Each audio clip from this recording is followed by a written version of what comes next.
covering the shoulder.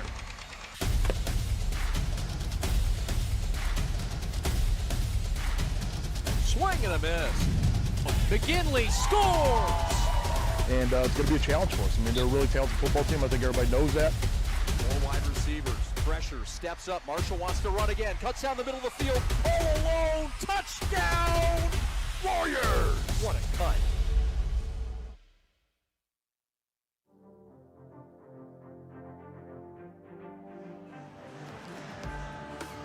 On a Saturday night at Detroit Skating Club, we have for you the best matchup in Michigan high school hockey on this Saturday night. Two top teams in the state colliding, the defending champions in Division II. Flint Powers Catholic, one of the powers of the state, taking on Clarkston, one of the very best teams in Division I.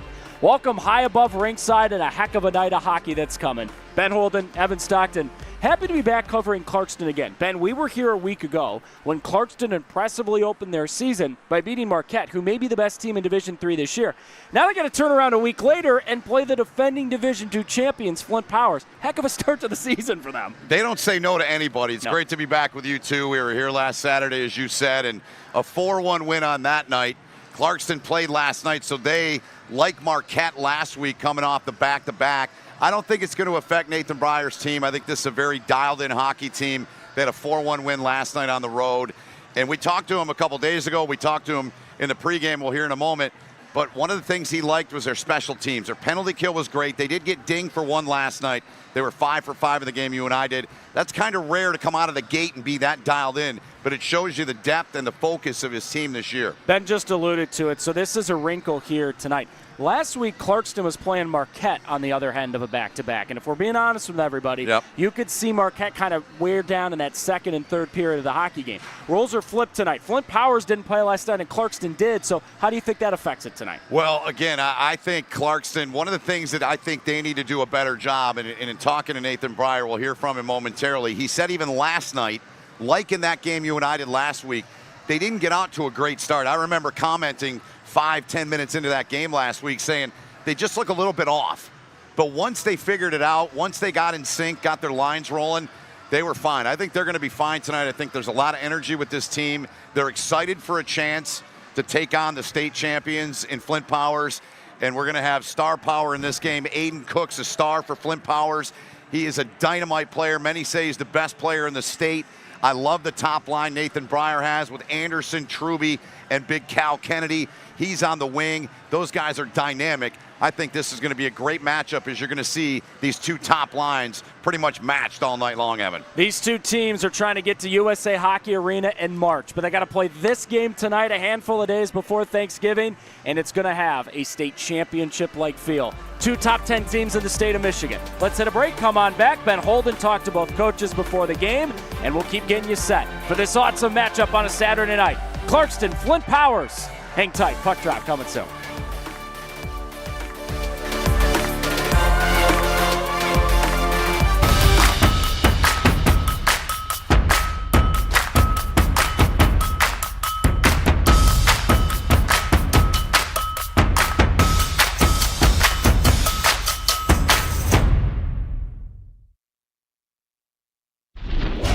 Well, Travis, good to see you again. It's been a couple years. You guys won the state championship last year. I'm sure last year is last year. Yeah. Or how are you handling that with this year's group?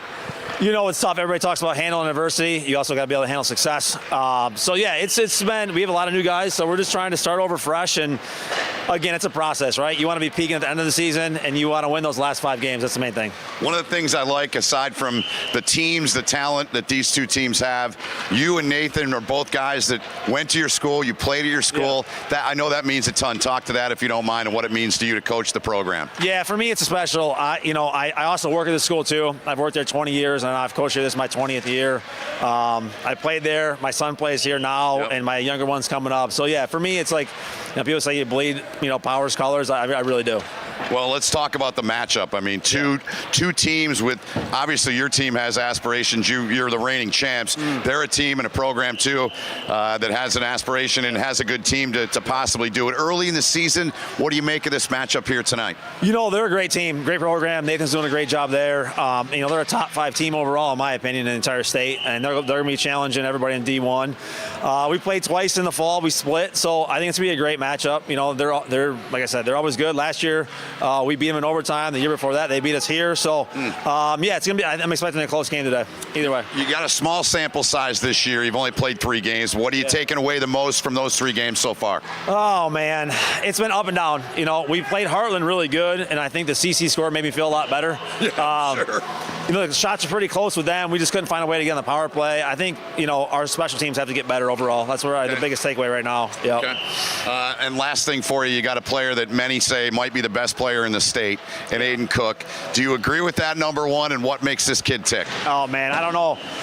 For me, he's one of the best guys I've ever had, so I'll just go with that aspect. I mean, I've been here 20 years, and he's one of the best, or the best, you know, offensive guy, you know, and he's just dangerous every time he touches the puck. And I don't want to make this analogy, but like that puck is there, he's going to get it, and you have to be able to stop him. And I've never seen a guy drive the net like he does. You know, he puts himself in scoring spots, and he is clutch. You know, so it's good to have him on the team. I will tell you that. Obviously, he plays in all situations. He's got 3 shorthanded goals so far this season, I see. So he's a dangerous weapon no matter where you play him, right? Well, the biggest things for him is, you know, we've talked a lot about dialing a shot in. He's in the first game he had 19 shot attempts, right? Wow. So he's getting shots off, and they're going to start falling at a bigger rate, I think. But, you know, our schedule's tough. We've had one of the best schedules we've ever had at Powers in our history. You know, we play basically every top team you can think of, you know, besides Trenton. You know, I don't want to leave anybody out there, but we play a lot of the top teams. So, yeah, our schedule is going to be tough. I don't think you're going to see the guys put the points that they have, you know, maybe last year. But like I said, we just want to get ready for those last 5 games of the season. Appreciate this, and we look forward to the game tonight. Thanks for your time. Appreciate it. Yep. Right. Good seeing you. You bet. You too. Lowering the shoulder.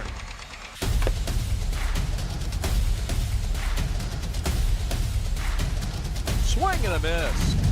McGinley scores! Well, Nathan Breyer's been kind enough to welcome us inside of the locker room here. The Clarkston Wolves call home. And Nathan, let's talk about last night. First, you guys are coming off the back-to-back. Last week, the shoe was on the other foot with the team you had in. Give me a takeaway or takeaways from last night and how you feel going into tonight. Yeah, I think we did a lot of good last night. We started a little bit late. We were a little sluggish in the first period, but we got things rolling, and at the end of the day, found a way to get it done, which is attributes of good teams. So that was impressive to see. Yeah, small sample size, obviously, the 2 games, but what's front and center? What are the important areas you really got to be dialed in, or you feel this team's got to be dialed in on with tonight? I think with our schedule, every night our D-zone coverage has to be good. We have to be able to communicate and pick up guys in coverage. Strength of our team for the first 2 games has probably been our forecheck. Our ability to get up ice and be heavy on the forecheck has been good. Love that top line. We talked about them the other day with Kennedy, with Anderson, with Truby. They really make you guys go. Give me a feel of where you see them at through 2 games so far this season.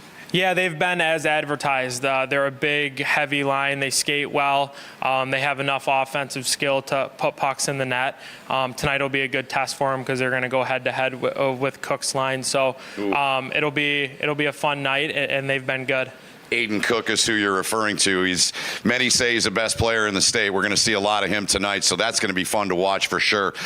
In terms of this game, playing a Flint Powers Catholic, state champs, they won 2 of the last 3. Every game's a big game. This one, I think, is probably a little more important for your team tonight. Yeah, it's always fun when you get to play teams like that. Obviously, it's an honor to have them on our schedule every year. Yep. Coach Perry does a great job with his group. We know they're going to play the right way. They're a high-skilled team. They skate well. They play physical. They do all the right things. So these are the games, and we probably have a number of them on our schedule this year, but these are the games that you get a little excited for. The juices are flowing. I'm in the locker room with you guys. I mean, just a quick thought on the home that you guys have here. This is a great setup for your team and your program. Yeah, we're pretty lucky to have it.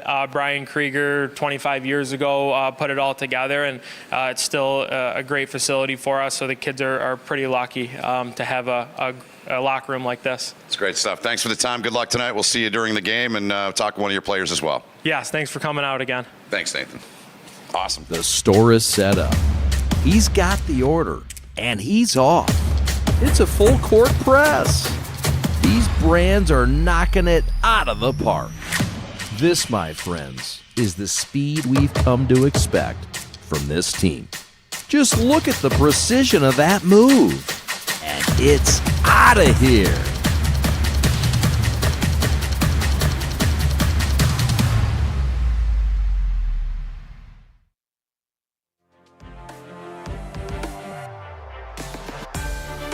Dynamite high school hockey matchup on a Saturday night. Clarkston, one of the best in Division I, against one of the best in the entire state. Maybe the very best team in the entire state. Flint Powers Catholic against Clarkston. What an awesome matchup this will be on a Saturday night. Evan Stockton, Ben Holden, glad you're joining us wherever you're watching, however you're watching. Glad to be back for more Dynamite high school hockey. So many awesome matchups around the state leading up through the traditional excellent matchups on Thanksgiving Eve, and this will be a great one tonight, Ben. Treat for us to cover a program like Flint Powers, which finally got over that state championship hunt, won it for the first time a couple of years ago. They had been to the state title game 7 times, but never won it. Now they've won 2 out of the last 3 years. This is a program, historically, one of the very best in our great state of Michigan. Yeah, I mean, 22 Final Four appearances, and what Travis Perry has done is amazing. 20th year as their head coach. He takes an awful lot of pride. I love stories, whether it's high school, college, whatever it is. If it's the NFL, a guy like Mike Vrabel played for the Patriots, now he's the coach. It means something different to coaches that get that opportunity. And in this case for Travis Perry, an opportunity to come back to his alma mater, a program he loves, that means everything to him. His son's on the team now, and his son's a very good player too. And his son is on that top line. I mentioned Aiden Cook will play on the right wing, Parker Bendall in the middle, and that's a dangerous line. So it means a lot to Travis Perry. It certainly means a lot to Nathan Breyer. He didn't necessarily play for the Clarkston team, was playing travel hockey, but grew up there and went to school there. Same deal with Clarkston. Highlighted them last week when they took down Marquette, another outstanding high school hockey program, in their opener.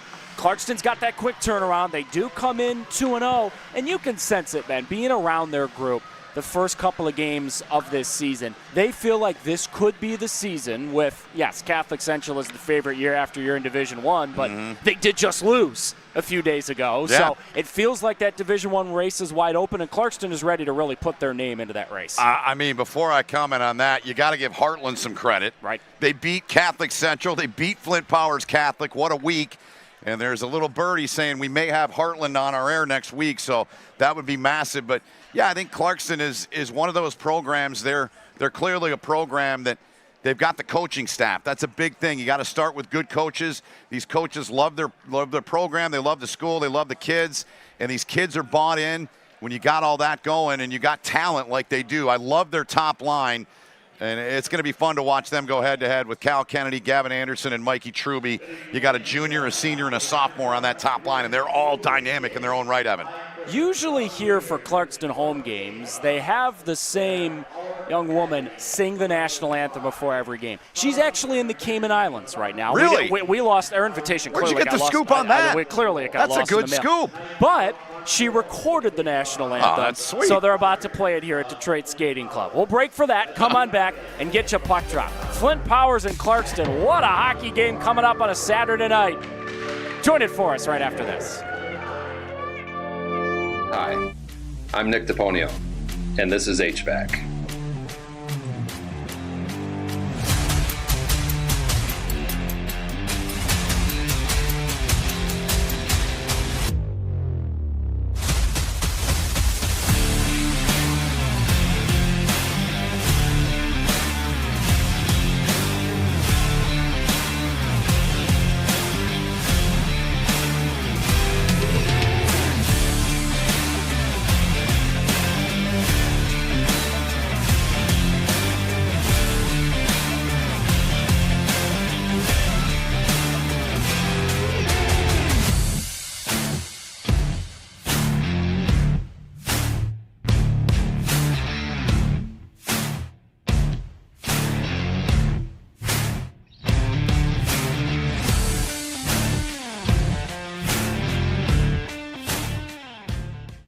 Parents Changing Spaces is a locally owned, free senior living referral and placement service. They help families who have loved ones that can no longer independently care for themselves find a place to live. They work with families across Southeast Michigan to find all types of senior housing, including assisted living, memory care, and residential care homes. In addition, if your loved one is in need of some assistance, but not yet ready to make a move, they can provide guidance and resources for in-care home givers, physical and occupational therapy, transportation, and much more. Parents Changing Spaces service is complimentary and of no charge to you. Give them a call today, 844-772-7368, to learn how they can help your family. All right, this is Adam. Take two. Mark? I guess. I go like this. The best part about playing football in Texas has to be the reaction from the community. I want to encourage others to play volleyball or choir because you get to experience new things and do stuff that you've never done before. My reason why is passion. My reason why is pride.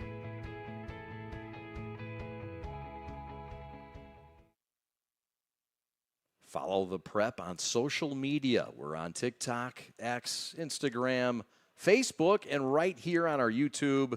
And you can also be a part of our sponsorship team as well. Contact us today, info@theprepsports.com.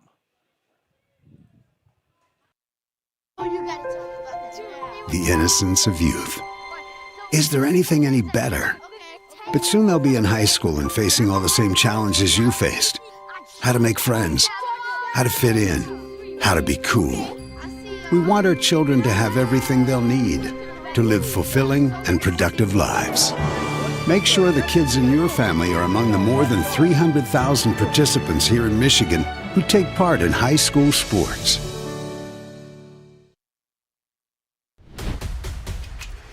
Lowering the shoulder.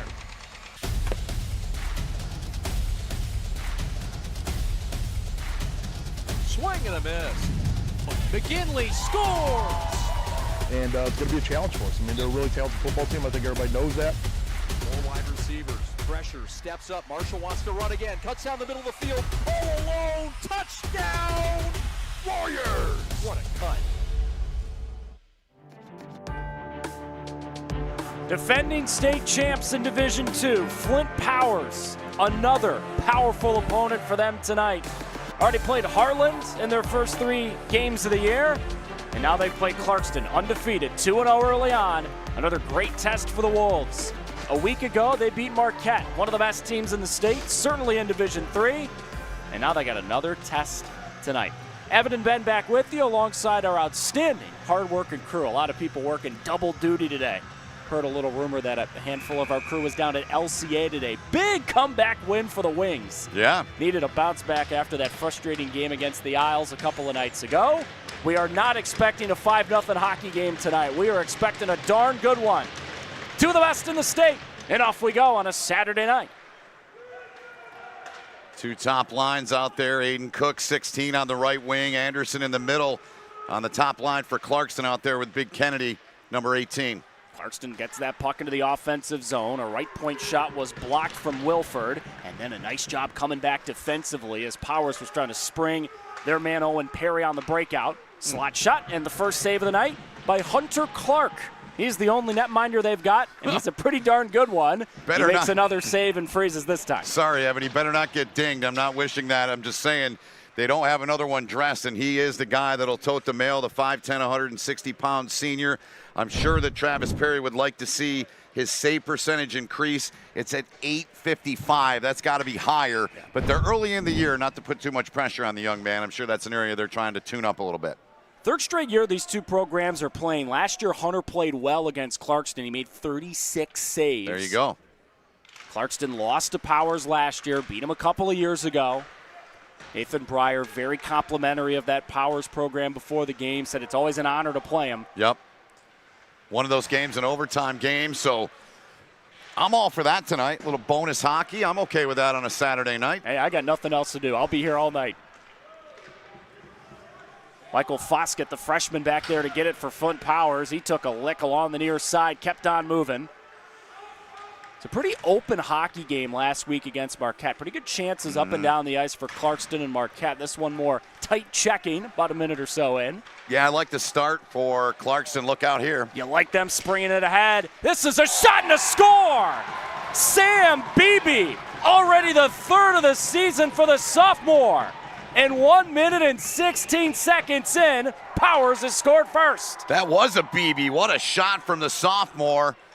Just as I said it, I like the way they're playing. I was liking their forecheck they had going, but they let BB get in behind. That's just a dynamite pass right from the dot. And he splits through two, and waving those sticks at his thigh are not going to stop him. That's a beautiful release and a great finish for BB. Powers has got some returners from that state title winning team last year, but Sam's new to the squad. And what a start to the hockey game. The first chance for Powers goes in, and this is a 3-on-2 rush into the O-zone. Saucered in front, just waffled wide left of the post. Little jam on this trip for Powers. Shot save, rebound, score! Parker Bendel scores! One of the big-time returners from last year. One of their captains has made it 2-0 in the blink of an eye. Wow! Seconds apart. Keep your eyes on number 4. He'll find his way to the side of the crease. Right there, he's on top, and then nothing that Brady Damien can do there. He's all alone, and he's the center on that line. 5'11", plenty of reach, and he deposits in another one for Powers Catholic.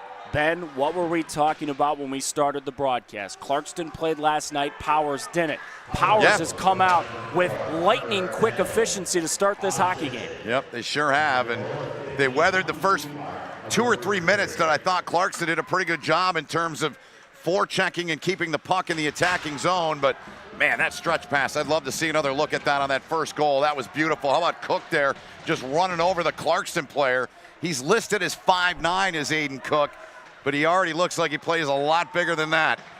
This is a Powers team that's not the biggest, but man, they bring the effort. There's another stick save made by Clark. I was almost thinking after that second goal for Powers in a 20-something second span, maybe Nathan Breyer calls timeout for Clarkston just to give him a second to breathe. Yeah, I thought about that, but I think it's a little too early. 22 seconds to be exact there. Those goals coming, Evan. But yeah, I did give that a little bit of thought, but they just got to settle in, get back into what they were doing in the first 2-3 minutes. But here come the Chargers again. Tucker Petty walking into the offensive zone. Look at him throw the body. That is not the biggest freshman in the world. Tucker's 5'4", 120, but he's still working hard down there in the corner. I love it. Those undersized guys, they play with not a chip, but a chunk on their shoulder. Sent back into the O-zone by Powers. They will not change the men here. They get the fresh unit onto the ice.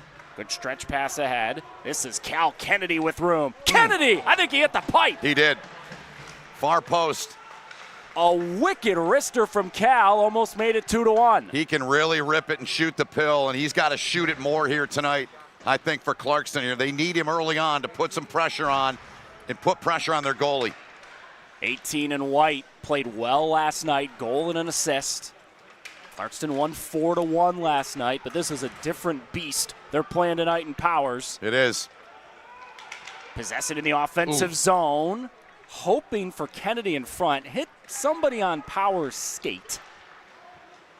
Out to center it comes. Clarkston will send it deep again. I think they will change the men behind. Sorry, I think they were looking for Cooper Aller there on that right circle as it's turned over again here. Benedict had his shot blocked. Carson's been all over the ice these last couple of shifts. Yep. As now here we go. Clarkston starting to settle back into the hockey game after that 2-goal and 22-second flurry from Powers from Beebe and Bendel. Big time stuff. You can see why they won a state championship last year. Well-coached team by Travis Perry and Bruce Lundeen, Matt Walker, Brett Covell, and John Yahelski as well. Their staff is outstanding. They know what it takes. They've been there, and they've come out looking like they've been there. You're getting a look at the lines for Clarkston. Well-balanced bunch. Haven't been dominated by the first or second line so far this year, but there is a lot of talent on that first line with Truby and Kennedy. Truby scored in each of the first 2 games this year for the Wolves.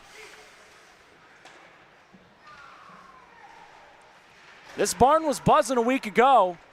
Not many chances to cheer yet for the home team. Pass in front was tipped, and it slowly works its way out to center, where Clarkston's about to go to the power play.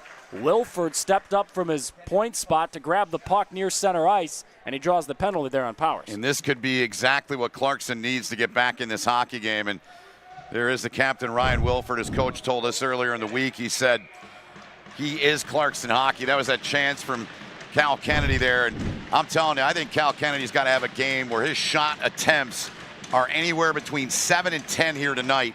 He's got such a good shot, an effective shot. He's got to fire puck after puck at Hunter Clark. Big chance here on the power play for him, Evan. Perry sitting in the box. That's one of their top scorers.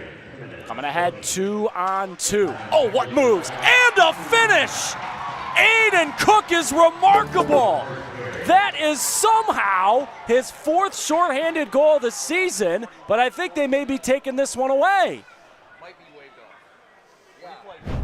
Oh, it would be a shame if this doesn't count. Watch this thing back. Dirty dangle from Cook there. They are apparently not counting the goal. Why do you think they're waving that off? I don't know. I really want to get an explanation on that, as does Travis Perry talking to one of the refs. Out of your picture. Well, it can't be an offside play because the faceoff is in Clarkston's defensive zone. Yeah, so I don't know. I honestly do not know what they could have called there. the only guess I could have is somehow one of the officials lost sight of the puck. Somehow? Oh, that's not good if that's the case. So it would have been, as you said, is 4 shorty. We'll get clarification on that when we can here, but I don't know what they would have called that off for.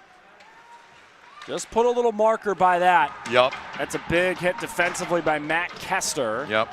And Powers clears the zone. But if Clarkston could score a power play goal here, that's a 2-goal swing just like that in this hockey game. It would be massive. They need to get one here on this first opportunity in the game. They've got their big unit out there, their top unit. You might see them out there the remainder of the 1:10 left in it now, because they've really done nothing here, as Aiden Cook is an absolute pest. Wilford will step up, walk into the offensive zone, pass it left, it got tipped, and stolen away by Aiden Cook. Coming ahead again, shorthanded. The man is a one-man offensive rush, but he did get slowed up that time by Kennedy. See how hard he is on the puck. He's very strong on the puck. Walker took a big hit in the corner, and then he was tied down by Ethan Haley. And behind the play, they're going to send both of them. Haley and Walker were tangled up there behind the net, and they whistled the play dead. I believe they're sending both men to the box here.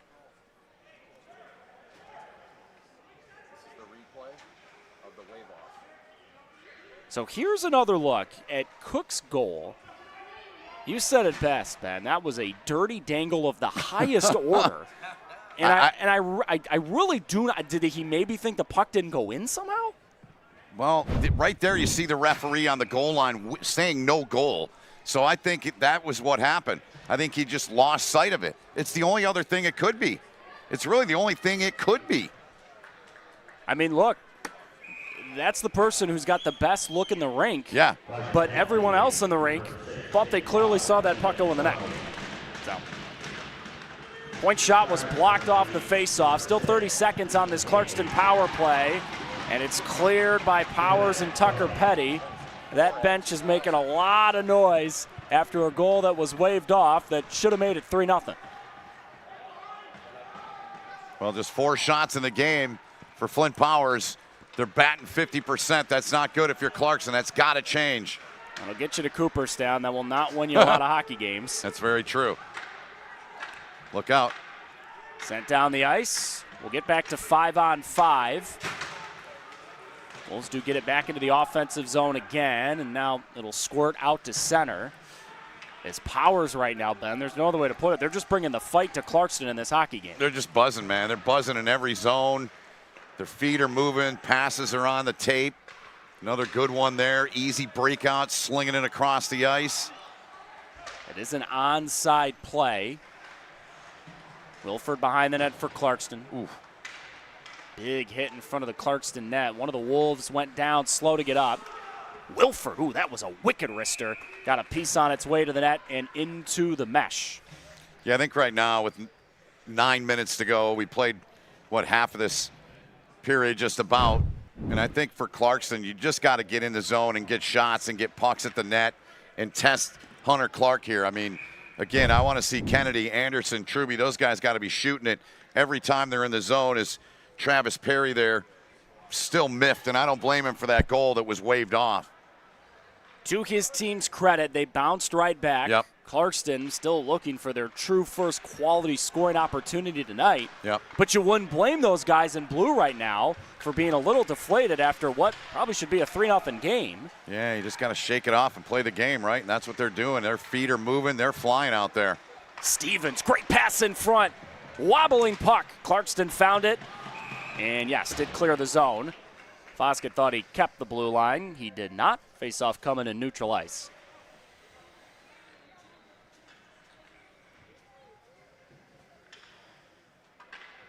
This looks like a team that has fresh legs. Powers is taking advantage of that right now.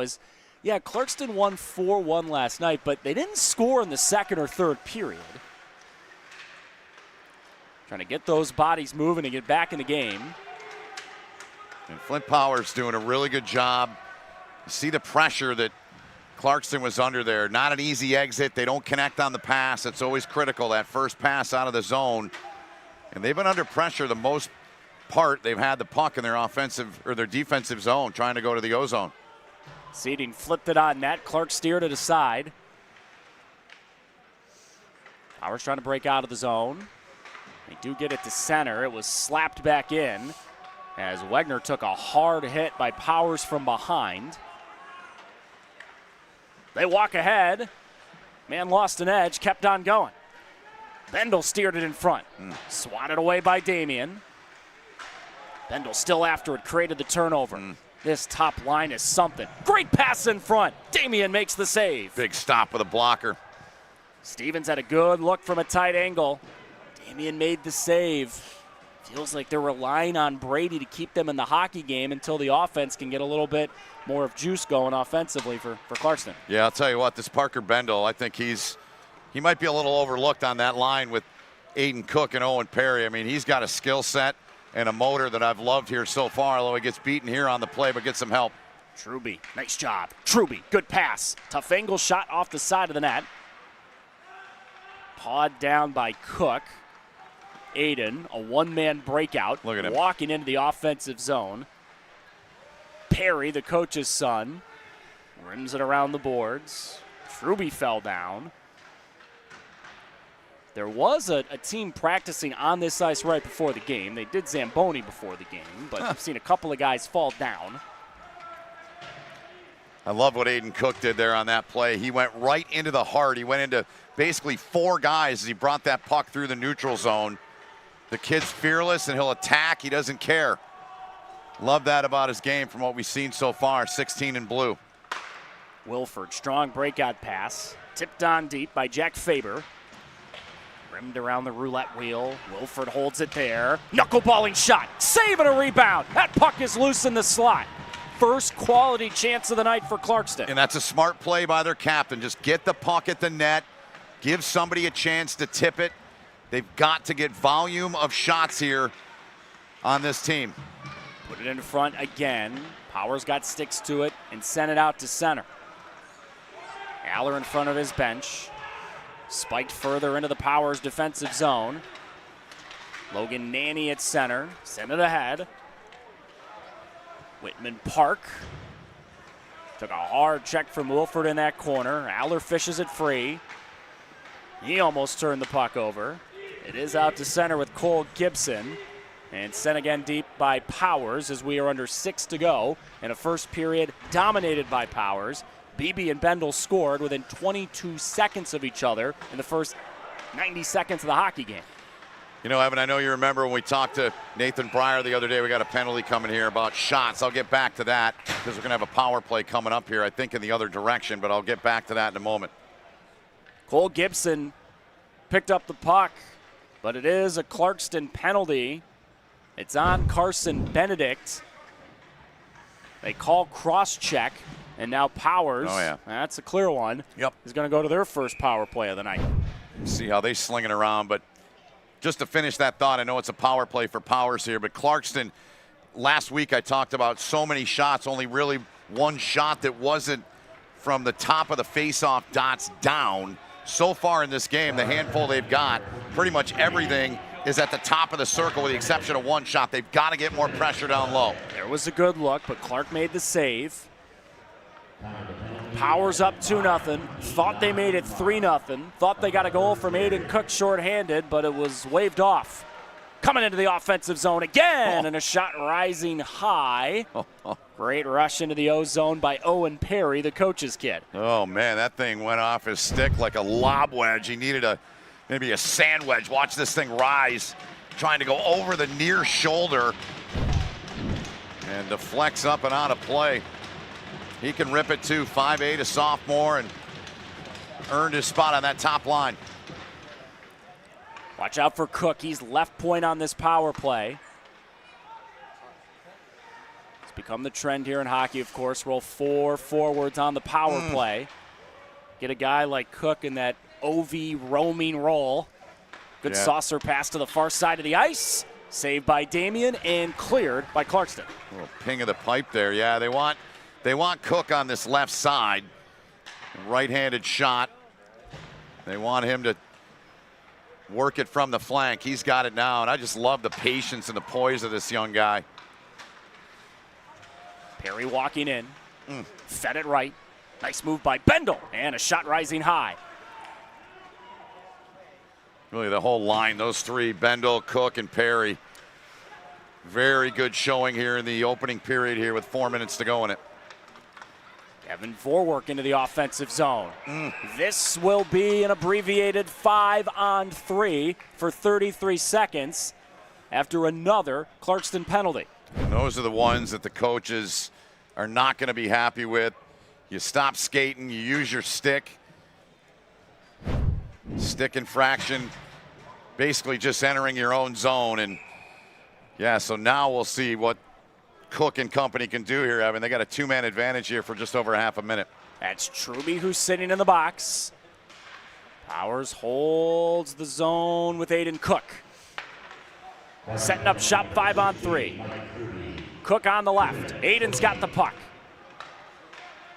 Patient pass. Just missed Bendel. And now the puck is off its moorings, so that stops the play with 16 seconds to go in the 5-on-3. Yeah, net popped off there. They had some good movement. I like the way they're moving that puck around. They're doing what they want to do, get them side to side. You got 2 extra men out there, so wear them out, get them moving, make it tough on them. Great little pass there through the crease, little turnaround look there from Meyer, it looked like. And we're going to talk, and I'm not going to put the pressure on Aiden Cook when we talk to him after 20 minutes or the opening period. Just what was the explanation on the goal? Like, what happened? It's got to be what we said. The only thing it really could be is the referee lost sight of it. Yeah, because the net wasn't off its moorings. No. There's certainly nothing about that play was offside. Yeah, and there's no review in high school. You can't go back and look at something. So, but I will get an explanation from him when we talk to him. Still a little bit of time here on the Powers 5-on-3, and they'll stay on the man advantage after that. Trying to grow this lead. Perry fakes. Owen's got it back. Shot rising high from Cook. He had a rip. Oh, did he ever. Damien save. Rebound loose. Battling side of the net. We're down to 5-on-4. Benedict out of the box for Clarkston. Trying to stave off this elongated power play and stay in the hockey game, it feels like. Cook. Look at the passing from Powers. Uber patience. Shot, score! Oh, that's filthy! Parker Bendel, his second of the night. That is how you execute a power play. It doesn't get any better than that. And Parker Bendel is showing me something tonight. Watch this kid absolutely wire the puck. Back up top, they go to Aiden Cook. Barely on his tape. He knew right where he was going, and that is just an absolute missile. College goalie ain't stopping that. Some NHL goalies may not stop that. A big-time shot from Parker Bendel. He scored 10 goals in 29 games last season. He's going to break that. Yeah, this is his 4th goal of the season and the 4th game. He's going to have at least 20 if he keeps going. I mean, when you scout this Powers team, right, you're thinking about 16, but then you go, shoot, we got to worry about 4. Shoot, we got to worry about 9. They got some people. They got some people, as I like to say, that are going to be problems. And they are problems for the opposition. Here they come again, Ev. Into the offensive zone with a ton of speed. Wheeling behind that Clarkston net. Turnaround pass. Ooh. Oh, and Damian makes his best save of the night. What a shot for Jack Johnson. He sure did. That was a big save. Mark that down. That's a huge stop to keep this a manageable game at this point. Freddie Bellotti behind the net got tied up. This is icing. It allows Clarkston to change. You can change on an icing in high school hockey. Clarkston has just got to find a way to breathe because right now Powers has packed them into the corner of the ring with this start. They're suffocating them. And watch this stop here by Brady Damian. Keep with the play here. Well, that was the goal there by Bendel. But I want to be able to see if we can show you. Maybe we'll get back to it. But that was a big stop by Damian there. But nobody's stopping that goal that Bendel had. 11-5 are the shots in favor of Powers. Another one. Damian, great kick save. Slot shot, gorgeous chance by Vorwerk, and Damian has made a couple of gorgeous saves here in the last 30 seconds. Man, they are just cranking it up here. It's like a third period late in the game. They're trying to put this thing away, and we got 2 minutes to go in the first here. Winning races again. Fed that pass in front, just missed Chase Stevens. Clarkston, a team that won 4-1 against Marquette, one of Division III's best a week ago, won last night 4-1, is trying to get something to go right. Anderson was after it for Clarkston. He lost the puck. Out to center it comes again. This is a 3-on-1, and they miss Beebe on the right. Bendel was behind the net, waffled over his stick. Clarkston will come ahead with speed and Gibson. Cole's got it in the slot. Couldn't stick it through a power skate. They may have an odd man rush again. Damian makes the save on a wrist shot. And that puck took a weird bounce. It did go wide. Perry takes the puck away. Perry passing in front. Bendel swinging a miss. And a shot goes wide as Clarkston's about to go back on the PK again.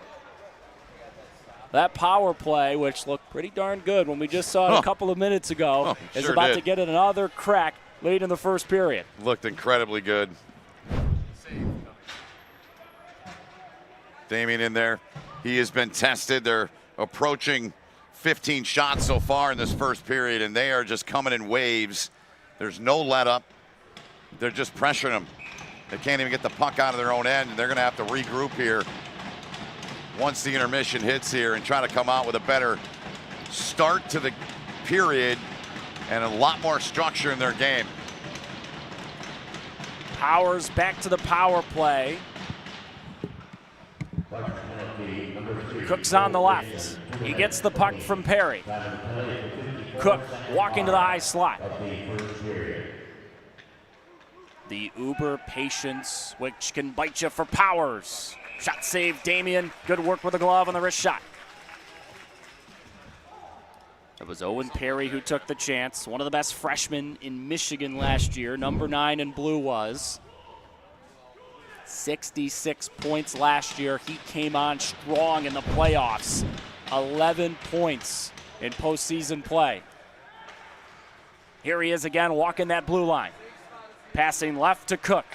They play pitch and catch. Wrist shot rose high. And Clarkston clears. There is time for a final rush for Powers, but they got to go. 15 seconds to go in the period. Perry dashing ahead into the offensive zone. Oh, and Perry shot. Damian can't find it. It's under the blocking pad. 8 seconds to go in the first. The speed with which Powers has played tonight.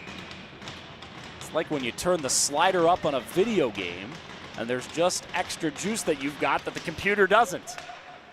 5 seconds to go in the period. Shot goes wide. Rebound cleared aside, and that's a big call.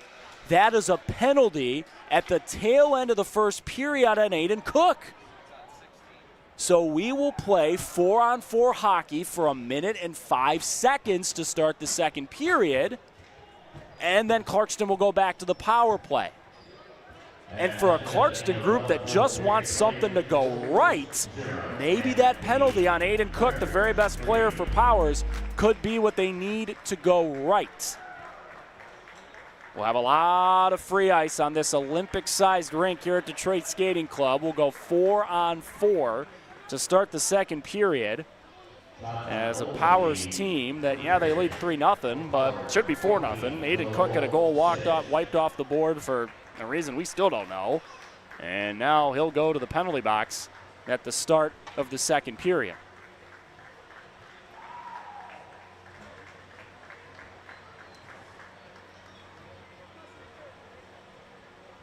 Officials still chatting with Aiden Cook down there. As Ben Holden is outside the Clarkston locker room, hoping to grab Cal Kennedy, who had a shot ring off the post in that first period for Clarkston, one of the few chances they had offensively. Let's go downstairs. Ben standing by.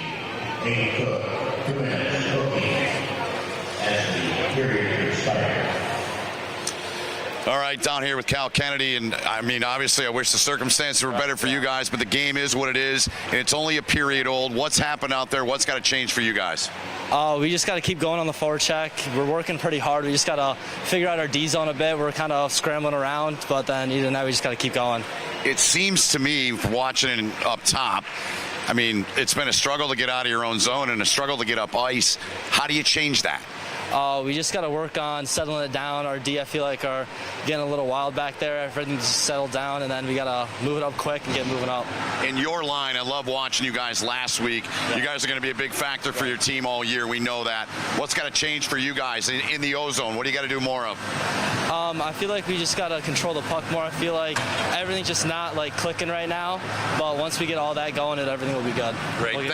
Thanks for the time, Cal. Good luck the rest of the way. Thank you. All right, there he is, Cal Kennedy, joining us down here. And, yeah, I want to see their line with Anderson and Truby and Kennedy on that line. They got to produce some shots coming up in the second and third.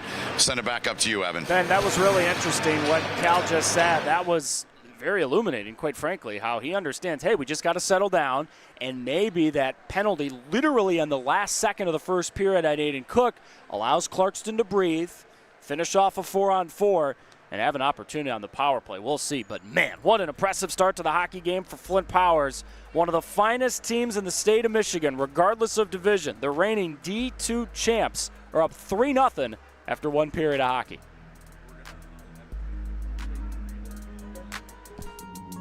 If you are looking for a life-changing workout experience, look no further than Pure Barre Novi. We are proud to help you achieve your fitness goals while joining a vibrant, supportive community that is over 300 women strong. Our classes are designed to strengthen and tone your entire body, and our teachers can help provide modifications for any fitness level. Find out more right now by calling 248-596-0002, visiting our website, following us on social media, or by coming to our studio right on Grand River Avenue in Novi. We can't wait to see you and help you achieve your fitness goals.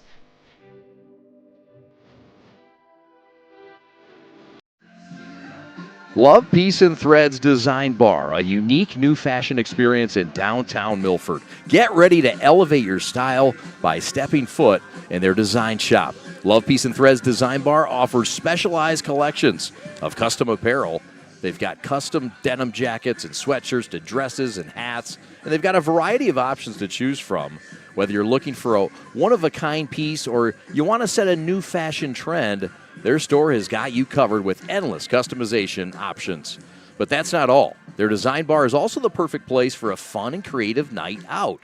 And you can do a celebration, book a party, and bring the full experience. Gather your family or friends and design your own custom jacket, complete with patches and your own personal touches, and unleash your imagination and create something truly special with their hands-on design experience. Love Peace Threads Design Bar is more than just a store. It's a place where fashion meets creativity and community. The end. Every high school sporting event in the state of Michigan has one thing in common: officials. Every game, every meet, every match. Without officials, there'd be no touchdowns, no three-pointers, no face-offs. Without officials, there'd be no games. Officiating is a great way to give back to your community and stay involved with the sports you love. And officials are needed now more than ever, because without officials, it's just practice. Welcome back to the Detroit Skate Club prep coverage of Clarkston and Flint Powers. Flint Powers with a 3-0 lead in the first. Chad Bush alongside Jeff Cosen, the athletic director at Clarkston High School in his 10th year now. Can't believe it's year 10. 10th year. So much success. Has been good. Has been good. And you don't have to look too far just behind us to talk about one of the best success stories the school has had in a decade or so.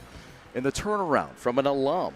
Absolutely. In a program in its 30th year. How proud are you that you've not only been able to bring back a winner, but an alum head coach that's been able to turn things around and keep it at a high level? Absolutely fantastic. I'll be honest with you, like when we picked up Coach Breyer, actually came from Coach Richardson. So our football coach had him in class and said, you got to give this guy a chance, and he's a phenomenal kid.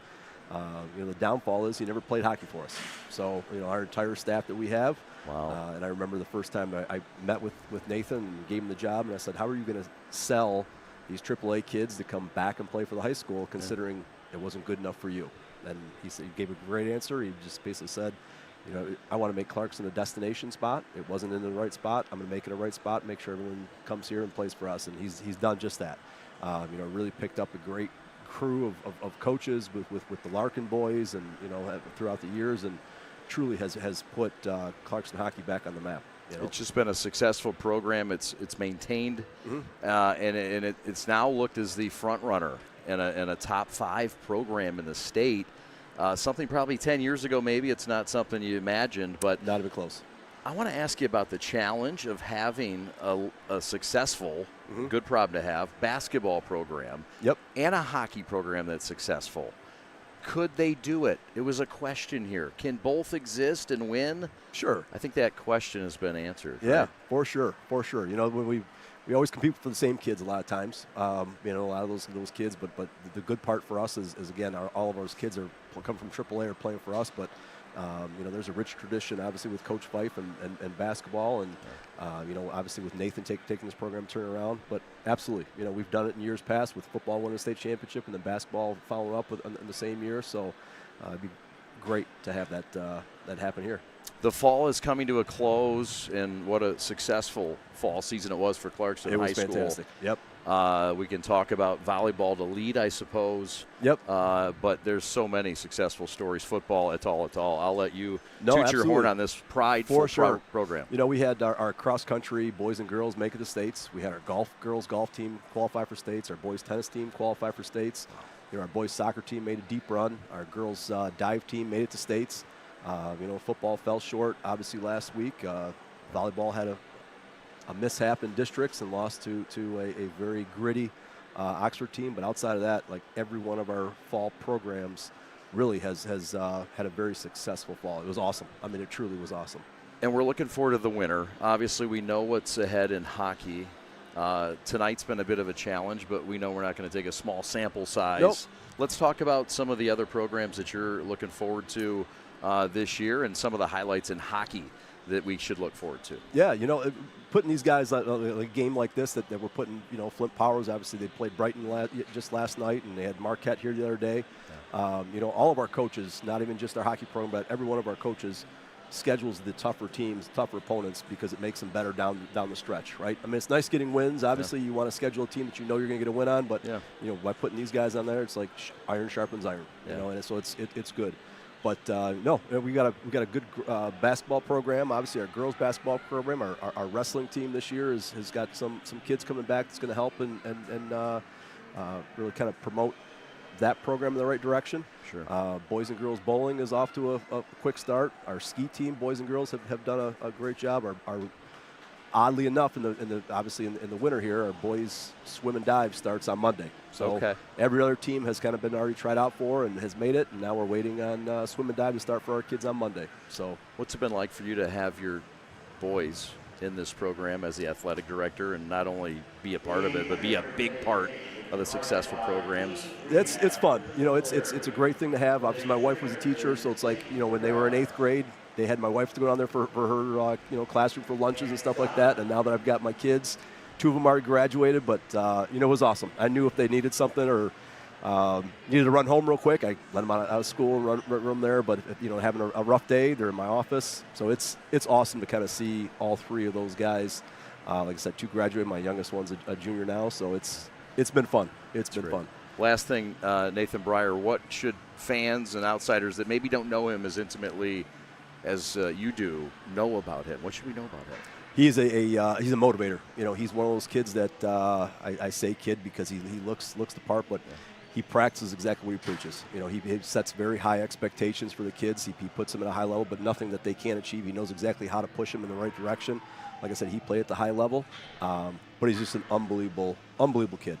Absolutely love him as a coach, as the majority of our coaches here in Clarkston. So he does a great job with our program. I'm extremely proud of him and the kids. Thanks so much, Jeff. Thank you. To swing it through. Absolutely. Appreciate the partnership. More to come.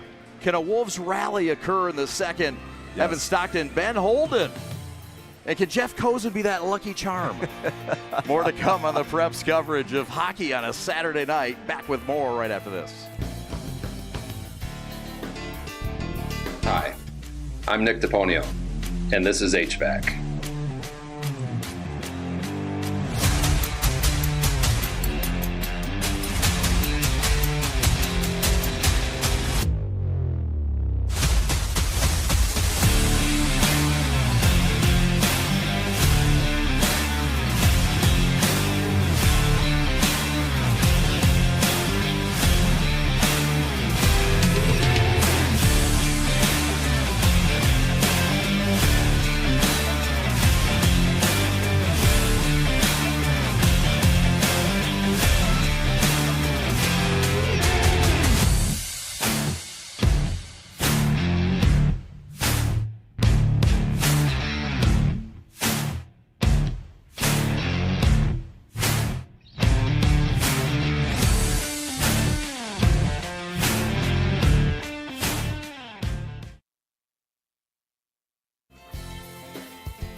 Time to start the second period from Detroit Skating Club. We will start this second period 4-on-4 for 1 minute and 5 seconds. Aiden Cook picked up a late penalty at the end of the first period. That was about the only thing, Ben Holden, that went wrong in that first period for Flint Powers. Parker Bendel scores twice. Sam Beebe scores the first one. And now we will go to 4-on-4 for 65 seconds to start this second period, and then an abbreviated power play for Clarkston. I thought it was really interesting what Cal Kennedy told you going into the dressing room into the now start of the second period. Feels like Clarkston just has to take a breath and settle in this game. Yeah, they do, but they got to push the pace a little bit too, and a couple of updates. So I saw that penalty that Cook took. I was right down there waiting to talk to Kennedy at the end of the period, and it warranted a penalty, no question about it. And then I talked to Aiden Cook because we had planned to talk to him between the first and the second. We're going to talk to him between the second and third. And I said, all right, what was the explanation on the goal that you scored that was waved off? And he said the referee told them that the net was dislodged. So he blew the play dead. That's why he initially waved it off. And of course, Cook said to me, he said, well, the puck was already in. I said, well, that's where you need review, and we don't have review at high school. So that's what happened on that goal that would have put them up at that point 3-0. 30 seconds to go on this 4-on-4. Powers did just ice the puck. I think they forgot it was 4-on-4. It's been known to happen. It happens every once in a while.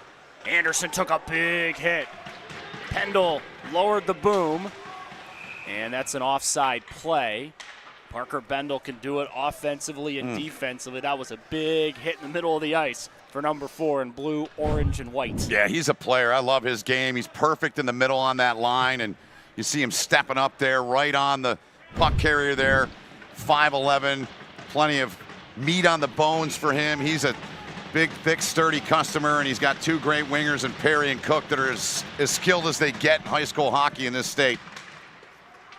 Clarkston rushing up ice. You know they want to set up in the O-zone here when they do get to the power play. That's not going to help. Apparently Carson Benedict was into the zone too early. Yeah, and one thing that Clarkston's really got to do is you and I have the luxury of Pat the Stat doing stats up here for us. We're looking at the shot chart here. Wish we could show this. Wish I had a telestrator up here. I'd be in heaven. But only 1 shot of 6 were inside below the hash marks. So Clarkston's got to get more traffic. They've got to get more bodies at the net. They've got to be much more aggressive in that part of their game to climb back in this if they're going to do that. Gibson came out of the box, and they stopped play as Wilford went to go play the puck. This will be a face-off in neutral ice as Clarkston trying to get the bodies they want out there, now officially on the power play for 50 seconds. Yeah, and the good news for them is that Cook's in the box. Yeah. He's got 3 shorties, as we've talked about. And I just love the swagger about him. I talked to him for a little bit. We were talking downstairs. I said, look, we'll get you on later. And I said, who's your favorite player? And he said, Mitch Marner. He goes, I had a Mitch Marner phone case. I just love his swagger. And I said, you got a little swagger too. This team's got a lot of swagger, Evan. Anderson, shot rising high. Great look for Clarkston. They were begging for looks like that in the first 17 minutes. Yeah, they need a lot more looks like that. That's got to hit the net, though. And Anderson with Truby and Big Kennedy out there, they've got to make it happen here. Get this team, this Clarkston team, back into the game. Tough break there. Ran into one of the officials. 9 seconds of an abbreviated power play. Anderson holds the blue line. Chips it up the wall. Shot just wide by Kennedy. Banging away in front. Powers finds the puck. Can't clear, but we are back to 5-on-5 here. They kill off that short power play. Powers gets the extra men to the puck, and look who it is. Look out. Aiden Cook. This man plays the game on turbo. Walking by the defense, twirling behind the net. Pass in front, a little bit too much steam on that saucer pass. He was looking there for Perry. It would have been a good scoring chance, and it found his stick. Owen Perry, Aiden Cook, a dynamic duo for Powers. Oh, are they ever. We will get a whistle here that brings the faceoff into Powers' defensive zone, as that was one of their best chances on the power play there. Good opportunity from Cal Kennedy. Yeah, they need a lot more of that. I mean, you know, like we talked in talking to him, they just got to get out of their own zone a lot more efficiently. The Chargers have put pressure on them all night. They've got to continue to play in the O-zone here. Gibson put it in front. It's tipped over the net. Clarkston gets bodies to the net as the goalie Clark lost his stick. Powers will rush up ice. He can grab his stick. Can't clear the zone. Cook couldn't finagle his way by the Clarkston defender. Did get it in front. Just missed the intended target. And Clarkston can't clear the zone. Perry, nice active stick. Yeah, good job by him. And you see the ability of Cook. Making those short passes, it's not as easy as you think. Those 5-6 foot passes that he tried to make there to Perry are so critical, and you get so many goals from passes and those small area passes like that. Just another part of his game that I love. I keep raving about him, but he has come to play in this game, and some pressure again from Clarkston. They get a shaft of the stick on that one, but again, they've got to keep getting volume of shots and traffic in front as you get a look at Aiden Cook there. What a load of swagger he's got, and he backs it up. Right wing here as they get the top unit back on. Parker Bendel will take the face-off. He's already scored twice tonight for Powers. You see Cook with a little tap to Wilford there. Said, hey, good to see you, buddy. Oh, yeah. Everybody knows who's good. Oh, yeah. Everybody knows. Yeah, they know. Clarkston racing after it.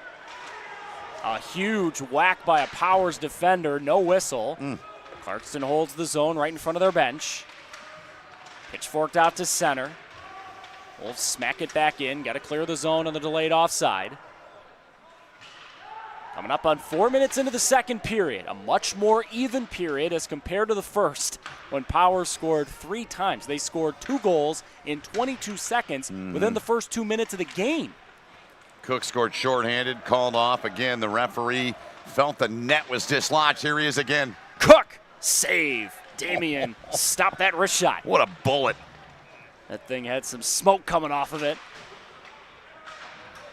Up the wall it comes. And a fluttering puck out to center where Julian Meyer, the junior blue liner, can grab it. Banged up the wall, though, and Perry. Perry, sticked away by Damian, and out of play. Haven't really talked a whole lot about the defense core of Flint Powers, and that's not always a bad thing, right? The old adage, you just see that bullet there off the stick of Cook, and it's because of players like Cook, like Bendel, like Perry, like Stevens, all the guys up front, Beebe, and the rest of their forwards, because they're making it so easy. One pass, they're out of the zone, they're on the attack, they're keeping pressure on in the O-zone, and that makes it a lot easier ride on the defense core when you got forwards playing with pace and jam like they are for Flint Powers. Paul Dean lost the puck. Shot wide. Good look for Carson Benedict. Into the slot it comes. Waffling puck goes wide left. Rimmed back around the boards. Jaden Gabor fighting after it for Clarkston. Sandwiched by a couple of Powers players, and they'll clear with Chase Stevens. Stevens into the offensive zone. Chase Stevens lost the puck. Paul Dean's got it. Wrist shot. Damian, nice save. Loose puck. It's still free down there. Oh, a couple of good stops by Damian. It's still loose in front of the net. And the net is off its moorings again. Powers is getting frustrated by this. They sure are. Sam Beebe got absolutely robbed. A left pad save and a beauty from Brady Damian. Stay with the play here. Watch number 7 right there. And he gets that pad over, gets it up in front of that near post. And that should have been a goal, but a brilliant piece of goaltending. That's a couple big-time stops that Damian's made here so far in the period. And again, this Powers team, they just got the swagger, the buzz, the jam, the mojo. Everything's going for them. They have not had to defend an awful lot here in this game so far tonight, Evan. I mean, how many stops has Damian made now in this second period and at the end of the first as well? Well, this is easily be a 6-0 hockey game. Yeah, he's made a couple of 10-bellers here so far. 5 shots so far in the period. It seems like more, doesn't it? Yeah, seriously does. We got an arm up. Someone's getting a penalty. That puck was touched in the corner. Tough to initially see who touched it first. Judging by the reaction, it's Clarkston going to the box. Cooper Aller's going to sit here. Yeah, that's the last thing the Wolves need at this point, trying to, you know, they say the worst lead in hockey is that 3-goal lead now. We'll see if that holds true tonight, but they don't need to be shorthanded here anymore. Nathan Breyer's team trying to string some shifts here together, and now they're going to have to kill here, and they're going to have Kennedy out there with Anderson, so I like that forward combo on the PK here for them, Evan. It is Tanner Gray sitting in the box, beg your pardon. Yep. Powers wins the power play offensive zone faceoff. Loose puck in front, Damian's down. Puck goes wide, and Clarkston clears. They can breathe. Breathe a little bit and kill off probably another 15, 20 seconds here, depending on how long it takes to get this puck out. Ooh, that's a turnover. Big shot and a save. Oh, a big rip from Anderson, and Clark made his best save of the night. Mark that one down. Grade A chance. I was watching Penn State and Minnesota last night. There was a similar play. Reese Lawback of Penn State, that puck came out to about the same spot. He went upper right, bar down, but a similar play where that puck was just laying there like a big pizza, and a big-time save from Clark. Hunter Clark, the only goalie Powers has got. Stay healthy, young man.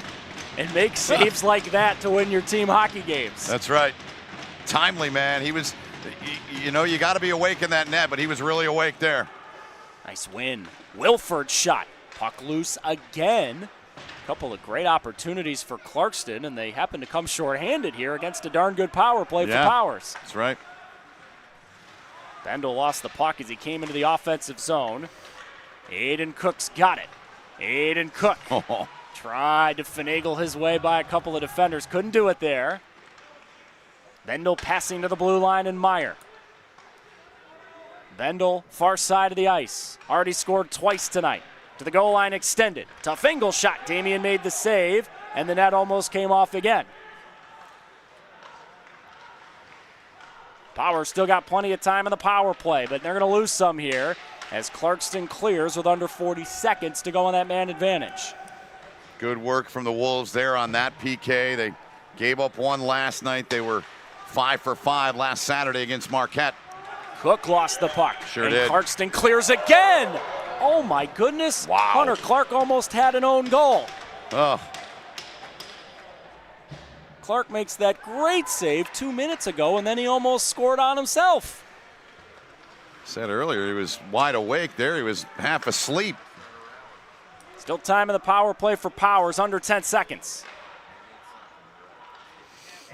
Slot shot, rising high from Cook. Perry holds the zone. We're back to 5-on-5. Gray's out of the box, and they will get a new body on here. That was a giant hit. Now they're starting to bump into each other in that corner. Perry's got it. Passing to space. Meyer, nifty stick work. Bendel behind the net. Held at that far hash by Powers. This is not a power play. It looked like it until they couldn't get that pass to Owen Perry. A little too much sauce on that look to Perry. But here they come quickly. They'll transition and go on the counter. Both teams cycling through the bodies here. And we're about to get another power play for Powers. Clarkston has committed yet another penalty. Extra man out of the ice, 6-on-5. Powers back to the power play. As Clarkston tonight, they're like Charlie Brown with the football. It just keeps getting pulled away from them every chance they think they're going to get an opportunity to get back in the game. Yeah, they're going to get nailed for a holding call here. Looks like on Braden Wegner.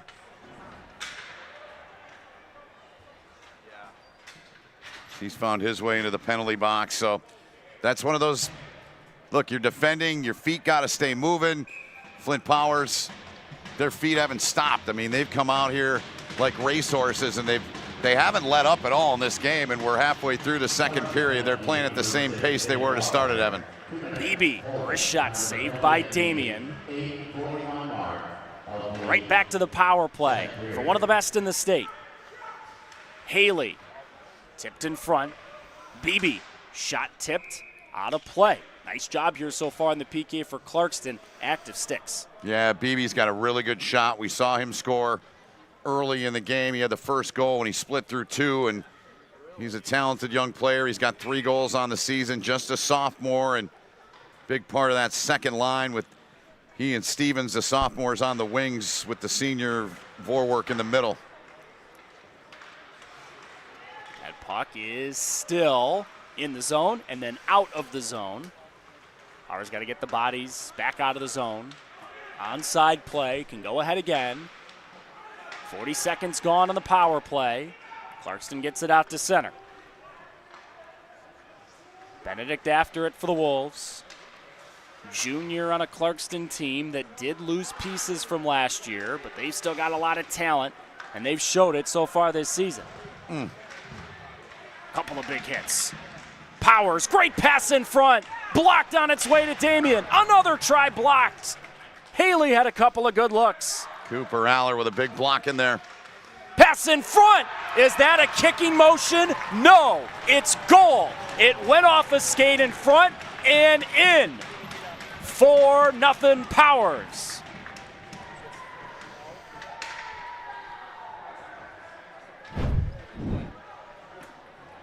Matt Castor on their top D pair in front. Just went off of the skate down low, and he has the goal, and the senior gets his first of the season. And that, again, it's the pressure. It's just the pressure that they continue to put on, and it leads to plays like that. You get careless, you're out of position, and they capitalize again. So the goal for Matt Castor Mack wasn't really trying to do it. Oh, and a goal right there back. Anderson, the beneficiary. And Clarkston gets one right back. So I guess you can just nullify the odd goal for Castor. Anderson gets a strange goal. And we're right back to a 3-goal game, just like that. Yep, and Clarkston needs a whole lot more of that. They need to stay out of the penalty box. They've had a couple of really good chances. That one that came out high in the slot, the big save that Hunter Clark made earlier in the period. There was another one in tight. This game is far from over, but Clarkston's got to have, in my opinion, the next goal in this game if they're going to come back. A couple of strange goals in 10 seconds. Yep. Seen some odd stuff tonight. You've talked about how that Powers goal they should have had from Aiden Cook was waved off in the first period because the official down there said the net was off. That's right. Which has happened multiple times tonight, so that would make sense. Bad moorings in these nets, I'll say that. Clearly. They need better moorings. But yeah, that's what it was. Out to center ice. We are under 7 minutes to go in the second period. Back to that 3-goal advantage, which is often a problem for any hockey team. Look out. Back to the blue line it comes, and smacked on deep by Braden Wegner. Clarkston player lost his stick behind the net. He turned around and wanted a call. He never got it. And now we got guys smacking at each other behind the net. That's Foskett for Powers. Kennedy. And Kennedy, the guy who lost his stick, Cal, as soon as he lost his stick, turned around to the nearest official and said, there's got to be a penalty here, right? That was a very strange 15 seconds. Here's how it all happened. There's the challenge there. Kennedy losing the twig. I mean, that should have been a penalty. Kennedy wraps him up, and then Foskett comes back trying to get his helmet, gets a swing in there and trying to pull it off the back there to no avail. They're both going to cool off and set for at least 2. I think, to be fair to Cal Kennedy, you can understand why he thought maybe there could be a slash there. Oh, for sure. No question about it. We've already played 4-on-4 tonight. There's 5 power skaters on the ice right now, as I do think what they're trying to figure out here is, are we going to play 4-on-4 or 5-on-5?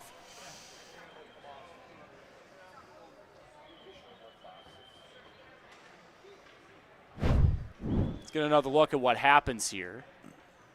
Kennedy loses his stick, looking for a penalty. He didn't get the call on Foskett, and then Cal and Michael decided to share Thanksgiving recipes a few days before the big day. I mean, in Foskett's defense, he did just kind of turn. He didn't come down on the stick. He just kind of turned his stick, hit it. Most would say you got to hang on to your stick. It wasn't to me, that was not a slash. So it's a double minor assessed to Michael Foskett here. So it's going to be an opportunity here for Clarkston here, Evan. 6.5 to go in this period. And again, right now, Travis Perry's team in a great spot, up by 3. But I'll say it again, if Clarkston's going to come back, they've got to have the next goal. They can't match here. They've got to get this to a 2-goal deficit. You see the bio on Perry, and 20 years, and what a record and what a run. Division III Coach of the Year in 17. Played there, loves his school, his son's on the team. 9 Final Four appearances in his tenure, 4 times in the state finals, and he finally led him to the promised land in 23 and 25. All he's thinking about right now is trying to make sure Clarkston doesn't score here. Big power play. Shot goes wide. Gigantic power play here. They got the last goal with Anderson. The next one is vital in this game. Powers clears. So top unit out there, minus Kennedy, who's in the box. So they've got Carson Benedict out there as well. Anderson lost the puck. What a stick. Aiden Cook is after it. Aiden Cook. Nice job by Wilford coming back defensively. Sure was. You can see why Cook has 3 shorties and thought he had his 4th earlier tonight. He'll jump, he'll take chances, he can skate, and in most cases he can outskate most guys on the ice. Wilford tipped in front wide. Bodies fall down behind the net, no whistle. Anderson threw it behind the net. Truby, the extra man, gets to it. Cook couldn't clear the zone. Walker Up along the boards as Clarkston can't get set on the power play. Powers will come back shorthanded. Cook lost it at center. Clarkston dumps it deep as they need fresh men on a power play that hasn't produced very many chances. Nope. More opportunity, at least up the ice, for Flint Powers so far in this opportunity now with just 25 seconds left in it. It's a team that's almost as good shorthanded as they are 5-on-5. Well, with Aiden Cook and Owen Perry out there, easy to see why. Still time in the power play. Long shot blocked. Juicy rebound goes wide. Powers gets men to the puck. 5 to go in the power play. Clarkston stepping ahead. Shot goes high and wide. Both teams back to full strength. And another whistle. I wonder if Powers had too many men on the ice.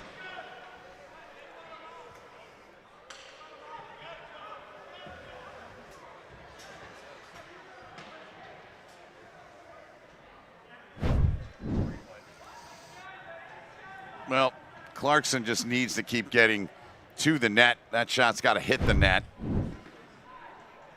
The referees are discussing here at center. Nathan Breyer there, the head coach, in the middle. Now one of the referees going over to the Flint Powers bench, determining where this draw is going to be. And you see Nathan Breyer saying this faceoff should be in Powers' defensive zone, right? It is, yeah, it is. The officials have drawn the ire of the Flint Powers bench a couple of times tonight, Ben, even with a 4-1 lead. Yes, they have, understandably, in that first period goal that Aiden Cook thought he scored. I mean, you got Ethan Haley right now talking to one of the officials as they're still trying to figure out what should be going on here.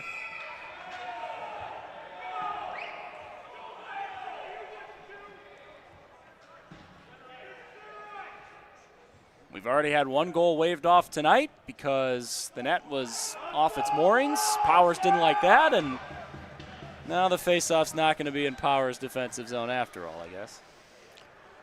That'll satisfy him. I'm sure it'll make them happy. I'm sure they're not going to play and complain at all the rest of the game. No. And now Gavin Anderson for Clarkston is going, wait, why is the faceoff at center? So, a very strange 90 seconds, and we're playing hockey again. It's 90 seconds of our lives we'll never get back. You said it, not me. Walker threw it on net. Clarkston holds the zone offensively. Behind the net, big hit. Kennedy laid the lumber on Ethan Haley.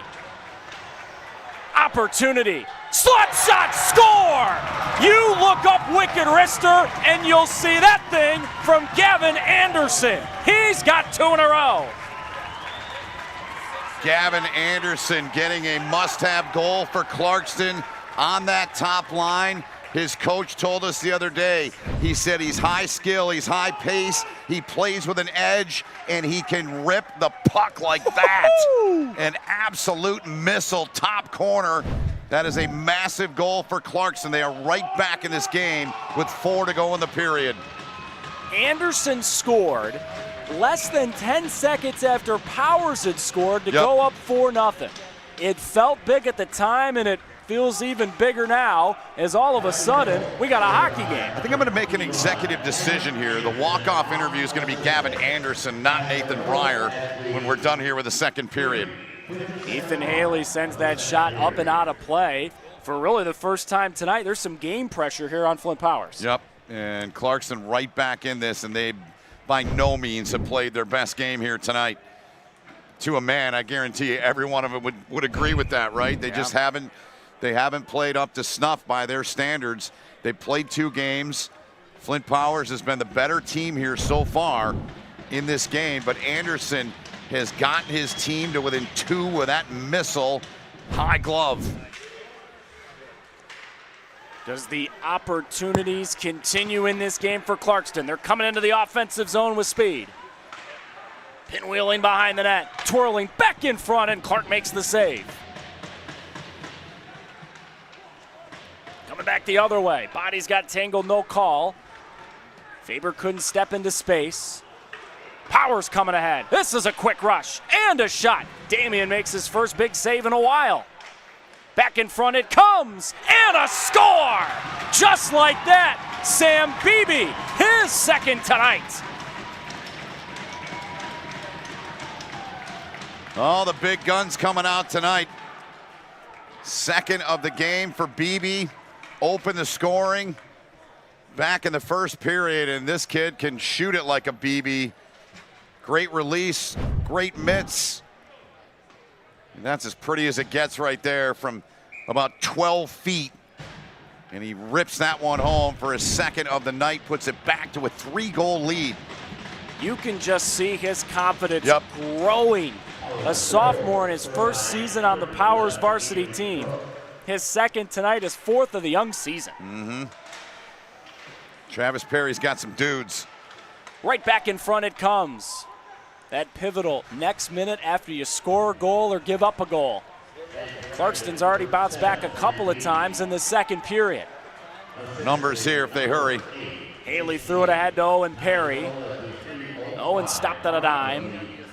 Still working away. Lost the puck. Saucer pass far side of the ice, intercepted by Powers. Good read. And then Clarkston took it away. Down the ice it comes as they're coming up on 2 minutes to go here in the second period, Ben. I was watching Bendel there. He got dinged up on that collision there. It looks like he's shaking it off here. In front it comes. Bendel tipped wide. Back in front. And another stop by Damian. May have not got all the way on the net from Perry. Trying to get that lead back to 4 for Powers. A wild second period it's become all of a sudden.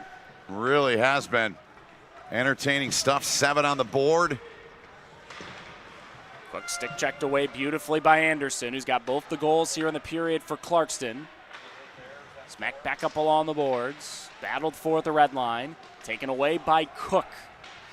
Trying to dance by the defender. Wilford wasn't having it.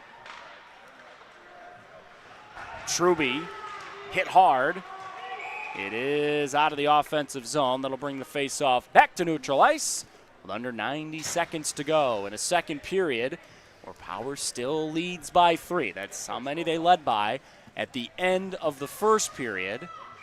Nathan Breyer, Clarkston's head coach, Clarkston alum, briefly played collegiately, now back home, coaching at his alma mater, trying to just find a way to get his team back in the hockey game, give them a fighting chance with about 10 minutes to go in the third period, you think? Yeah, get it back on 21 stick is what they were trying to do there.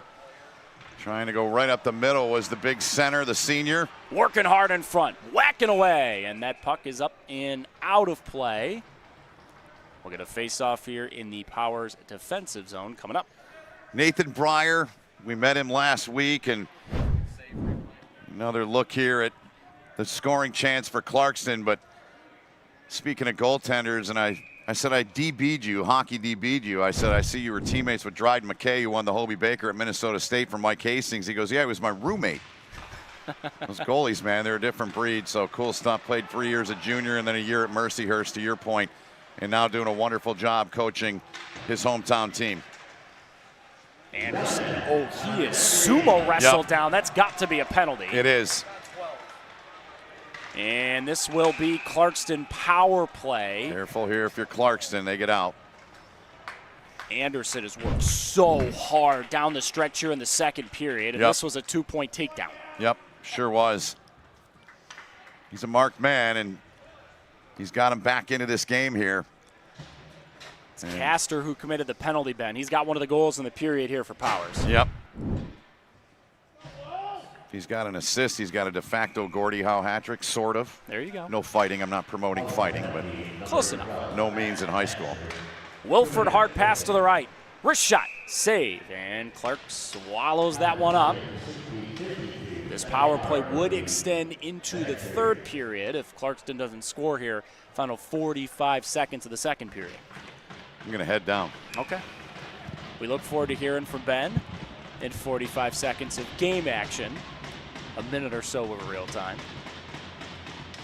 Pivotal power play here for Clarkston. They've slimmed the deficit to 2 already in this second period. Trying to do it again with a man advantage. Anderson steps up from left point. Wrist shot tipped in front. Kennedy chases after it for Clarkston. Up the wall it comes, half a minute to go, second period. Puck taken off the back of the net and cleared by Powers.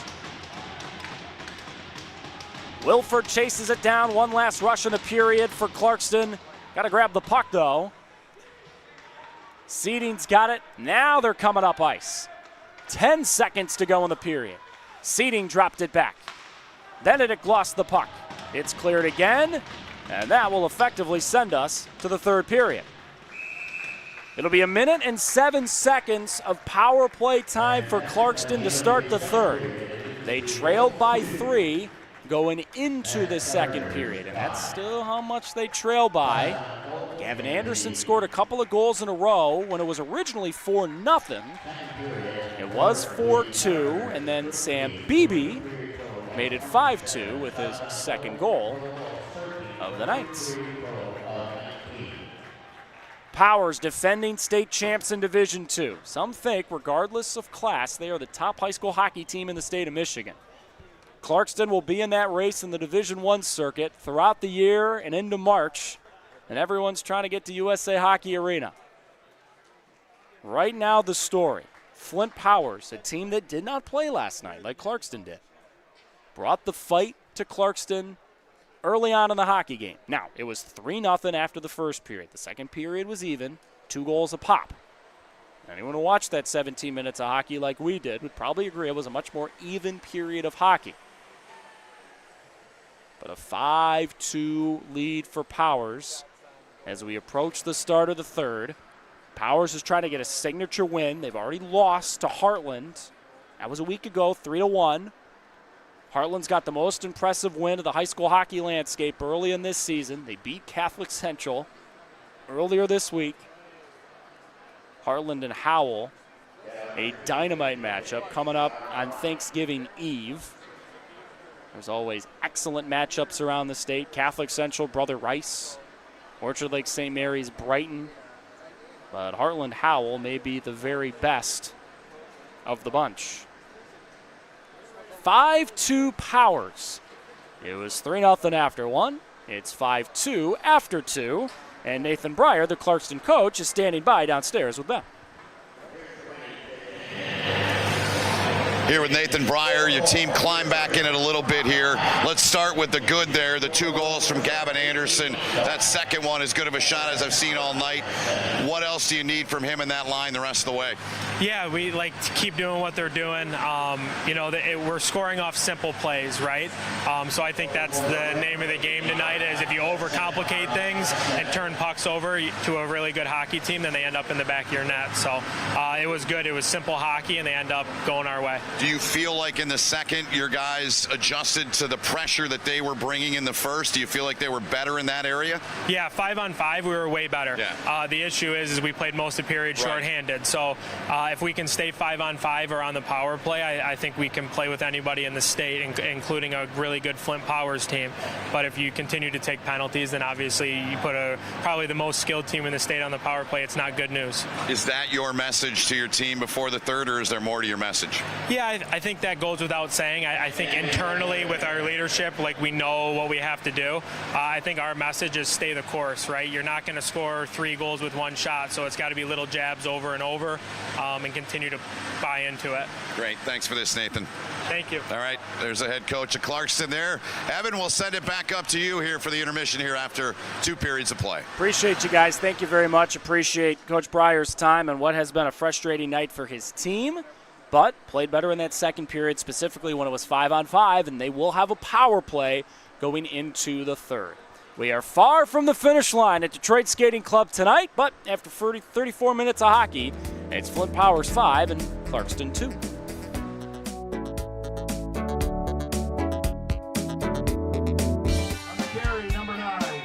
My dad and my grandfather are officials. I've grown up around officials and seeing how much they enjoy being part of the games. As a student athlete, I've always appreciated the people out there who are willing to give back to the kids. The Legacy program lets me officiate while I'm still in high school, working younger kids' games. Officiating gives me a better understanding of the game. I get to make some pretty good money for a high school kid, and I even get to spend some quality time with my dad. There's help wanted. Just whistle. Want to thank our food sponsor tonight, Smokey G's Smokehouse, located at 2670 Atwater Street in Detroit. Get them at 313-693-2533, the best smokehouse in the D. The store is set up. He's got the order, and he's off. It's a full court press. These brands are knocking it out of the park. This, my friends, is the speed we've come to expect from this team. Just look at the precision of that move. And it's out of here.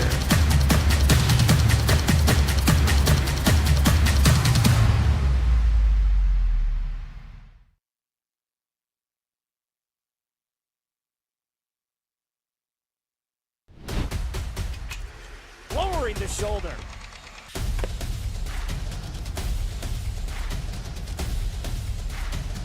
Swing and a miss. McGinley scores! And it's going to be a challenge for us. I mean, they're a really talented football team. I think everybody knows that. Four wide receivers. Pressure. Steps up. Marshall wants to run again. Cuts down the middle of the field. All alone. Touchdown! Warriors! What a cut. Parents Changing Spaces is a locally owned, free senior living referral and placement service. They help families who have loved ones that can no longer independently care for themselves find a place to live. They work with families across Southeast Michigan to find all types of senior housing, including assisted living, memory care, and residential care homes. In addition, if your loved one is in need of some assistance, but not yet ready to make a move, they can provide guidance and resources for in-care home givers, physical and occupational therapy, transportation, and much more.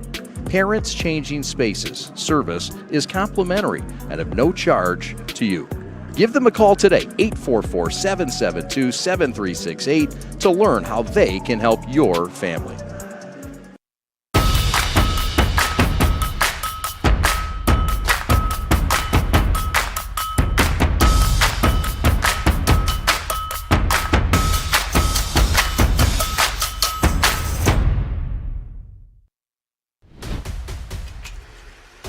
Shoulder.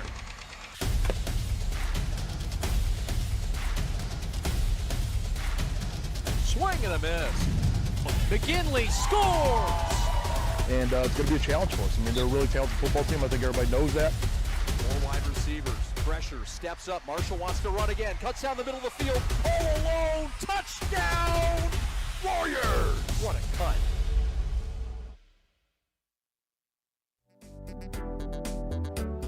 First period was dominated by Flint Powers. They scored all 3 goals and should have scored 4.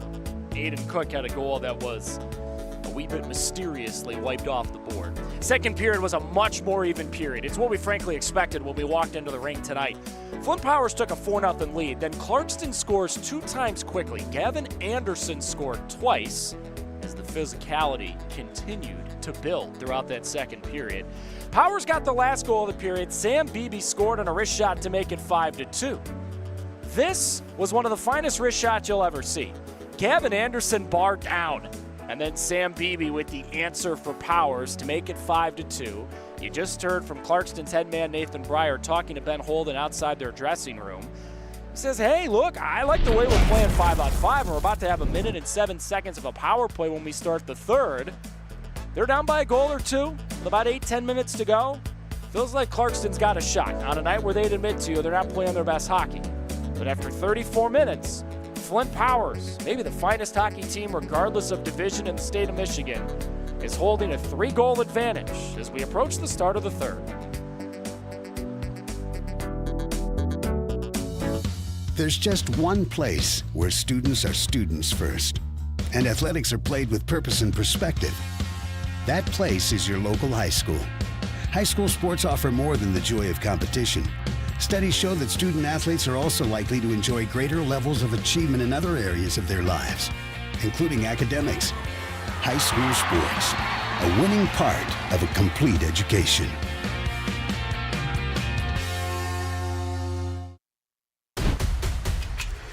Lowering the shoulder.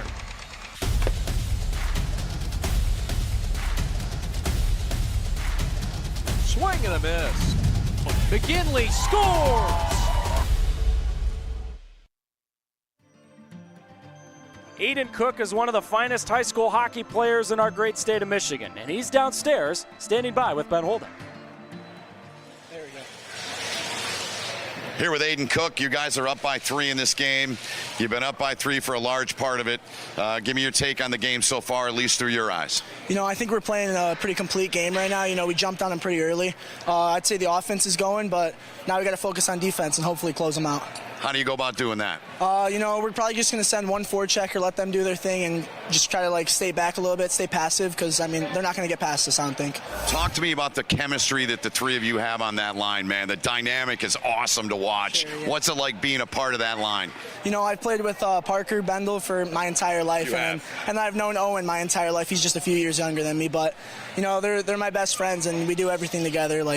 We move the puck around pretty well. It sure seems that way watching you play. You got the big body of him in the middle. You guys, undersized guys, but very skilled, get into space and make plays. That's your MO. What's the biggest key here in the third? Know your role. I'd say don't be something you're not. If you're a goal scorer, go get one. If you're a passive guy, stay back, play the body. Let's go get a win. All right, we'll let you get to it. Sounds good. Thanks, Thank you. Aiden. There's Aiden Cook, and he's got to get back on the ice there as you see his teammates giving him some love there as they make their way back onto the ice here.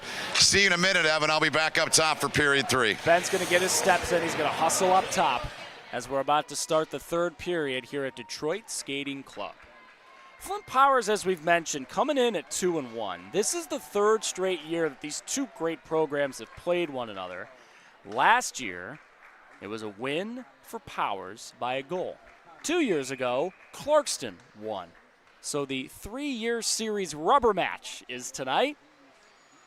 Powers trying to get the job done, get this victory tonight. They were very, very comfortable winning close hockey games. Powers was in their run to a state championship last year. Had to rally back and beat Livonia Stevenson 3-2 in overtime in the state championship game. They trailed that game 2-1 going into the third. Beat Marquette in overtime in the quarterfinal 5-4. Beat Granville in the semis 4-3. So Powers, Ben, is cool with playing a close game. Clarkston is just hoping to get this thing close, and a golden opportunity, 1 minute and 7 seconds on the power play here to start the third for them. How great is the energy from that young guy? Seriously. Amazing. Just, you feel it. It resonates right off him. He's an energetic guy, and great take there on the line with Bendel and Perry. They know each other. They love playing together, and right like that, through the magic of television, he's back on the ice. It's a wonderful thing. With the puck. And he's taking the puck away from Wilford and clearing the zone. It's like we planned out that whole thing. That was fun. We missed him in the first intermission. I said to Travis Perry, do you mind if I get Cook? He goes, nope, I'll get him for you. They're a terrific group of coaches. Both these teams appreciate what they do for us. Cook, shot goes wide. Oh, he's got the puck again, throwing it in front, just missing Perry. Man, it feels like Cook's owed a goal tonight with the way he's played. He's been all over the ice. I agree with that. You don't like to say that, but in certain cases you do like to say it because he's played the game so hard, like a dog on a bone, and he does it every shift. I've seen no let up in this kid the whole night, Evan. Wilford shot. Nice save by Clark. Got a piece with a blocker. Powers. Oh, that puck hit something and stayed in neutral ice. It was destined to go all the way down the ice. Clarkston changed the bodies. That took a weird bounce. We'll go back to 5-on-5. Powers kills off.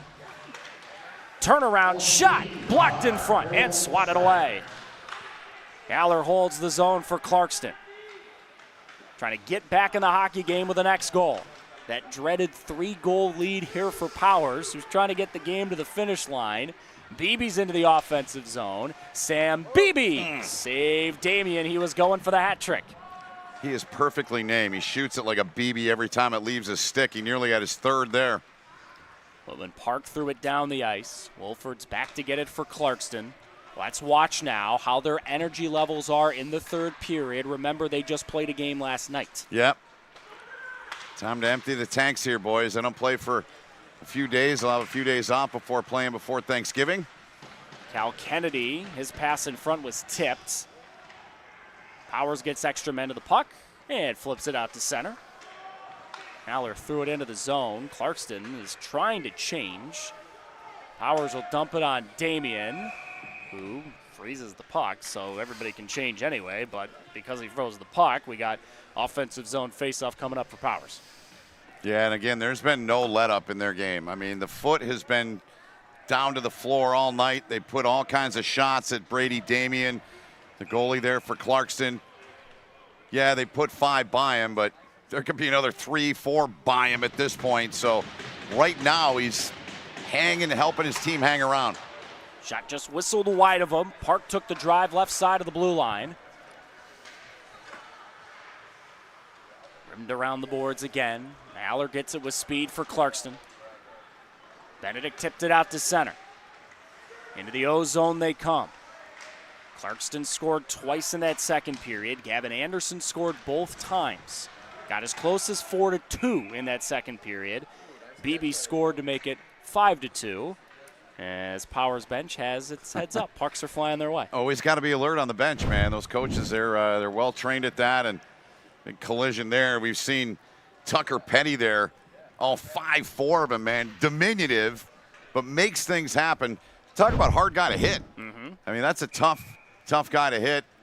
And we saw him earlier in the game. He didn't back down from anybody. He's a tough customer out there for an undersized guy. Shot at the point was tipped.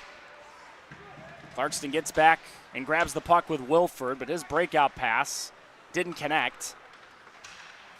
Meyer. Cook's got it. Cook maneuvering.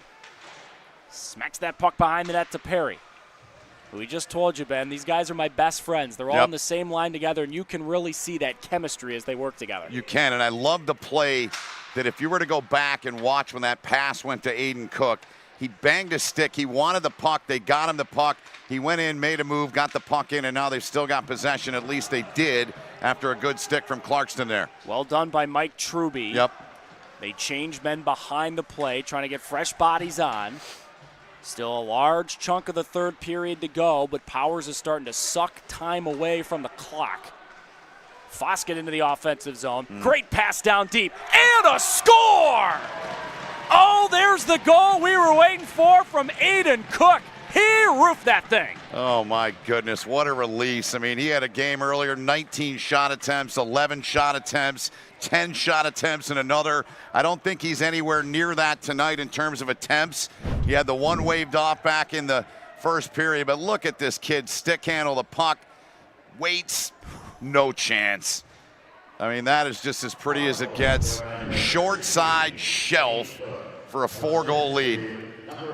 There was only a little sliver over Brady Damien's left shoulder, and he found that sliver.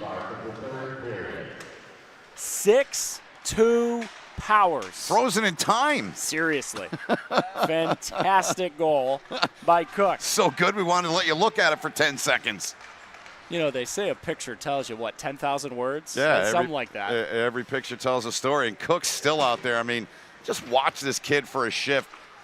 Beg your pardon, that's not him, that's 18. But watch him the next time he's out there. Just, he's always moving, he's always getting open, like I said, on that play that got him into the O-zone and got him some time in the O-zone. He called for the puck. He wanted that puck on his stick, and that's a great, great trait to have as a hockey player. Another shot on Damien, and Brady freezes it. Look, no matter who you're rooting for in this game, you almost have to feel for Brady Damien, because from the moment they drop the puck, that netminder for Clarkston has been peppered all night. Yeah, they've really come to play, and they've put a lot of speeding rubber at him. Shift after shift, and Travis Perry's team well prepared in this game. I mean, you know, yeah, you can look at Clarkston and say, okay, they played last night. I think that's part of it, but you got to give Flint Powers credit, because they've come in here and they have just taken it to them from the opening whistle in this game. I mean, you don't think they're frustrated about losing to Heartland last week? Oh, they get a chance to turn right back around and play another good team tonight. Yeah. And they have been on the front foot all night. They really have. Hey, look at you using a rugby term. Every once in a while, you know. Every once in a while. I think they say that in soccer, too, They right? do. It's both, yes. I like that. I like that. Jaden Gabor dropped it back. Shot in front, stick to side by Clark. How many rugby games do you have this morning? 2. 3? 2. Oh, a light day, only 2. No, I've had 2 the last 3 Saturdays, and then did a hockey game in Michigan, Wisconsin 2 weeks ago. You and I have been together the last 2 Saturdays. So Ernie Banks has got nothing on me. Let's play 3, baby. Hey, we'll broadcast 4. I mean, come on, as long as time allows. We need to get some rugby on the prep. I know we've tried, but yeah, no, a couple internationals this morning, Japan and Georgia, and then Fiji. The Flying Fijians, your favorite team, against Spain, and here we are tonight. And I love being in the rink more than anything. You know that, Evan. It's always great to be with you and enjoy doing these high school games here on the prep. These youngsters, the time of their lives. Look out. Another odd man rush. Oh, good defensive play by Clarkston. Their Back captain. into the slot. Perry in front. Damian, big save. Powers is buzzing, trying to bust the door down if they haven't already in this hockey game. Sorry, Evan. That was their captain, Ryan Wilford, that made that sliding play on that 2-on-1. Meyer into the high slot. Perry, save. Rebound loose. It's turning into a shooting gallery on Brady Damian here. Coming up on 11 minutes to go. Powers has got the last 2 in the game. Cook has scored the only goal of the period for Powers. Clarkston into the offensive zone. Lost the puck. This could be a 2-on-0. Uh-oh. Perry walking it alone. Damian, nice save. Brady Damian is playing one of the best games for a goalie you've ever seen when the other team scored 6 times. He has made some big-time saves, and Perry, he can rip that puck too. Look out. Kennedy shoots it wide. Got to hit the net. Good look there from Kennedy. Clarkston holds the zone, and then they lose the puck. You can tell their bodies are getting tired. Johnson 2-on-1. Johnson, Damian, save again. They keep coming in waves. There's been no let-up. Again, Travis Perry's team, from the opening drop of the puck, they have just come and come and come. And trying to go glove side there was Owen Perry. And you've given a lot of praise to Brady Damian, and rightfully so. I mean, they could have 10 goals in this game. Yep. They really could. Brady Damian is going to sleep well tonight. That man has worked hard in this hockey game.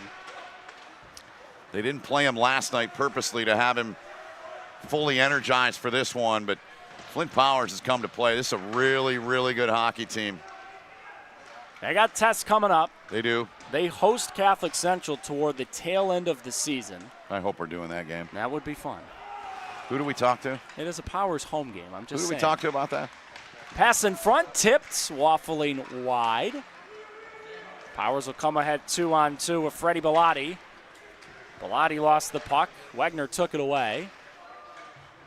We've been talking about all those great high school hockey matchups coming up on Thanksgiving Eve. That's always a traditionally excellent day for high school hockey. Yep. Howell Heartland's a pretty good game. That would be tasty. I'm just saying. Just saying. Rimmed around the boards. Powers will get to it. Throw it in front, and Damian, of course, makes another save as Whitman Park was trying to score. Brady Damian, another good save as Park, a one-time shot from the high slot. Didn't get as much as he wanted to on that thing. Still a nice save by Damian. You know those goalies are always so proud of the mass and the art they've got on them. That Clarkston Wolf, which is very hard to miss, is proudly displayed on Brady's goalie helmet. Down the ice. This will be icing. Just about 9 minutes to go. Powers scored all 3 goals in the first. Both teams scored twice in the second. Clarkston down 5-2 came into this third on the power play, but Powers killed it off. I got a beautiful goal from Aiden Cook. Cook, Castor, Beebe, and Bendel have the Powers goals tonight. Bendel and Beebe have each scored twice. Sorry, I was having an executive meeting trying to kind of zero in on our G of the game. Yeah, what are we thinking right now? Well, I mean, I think there's a couple directions we can go if this thing stays.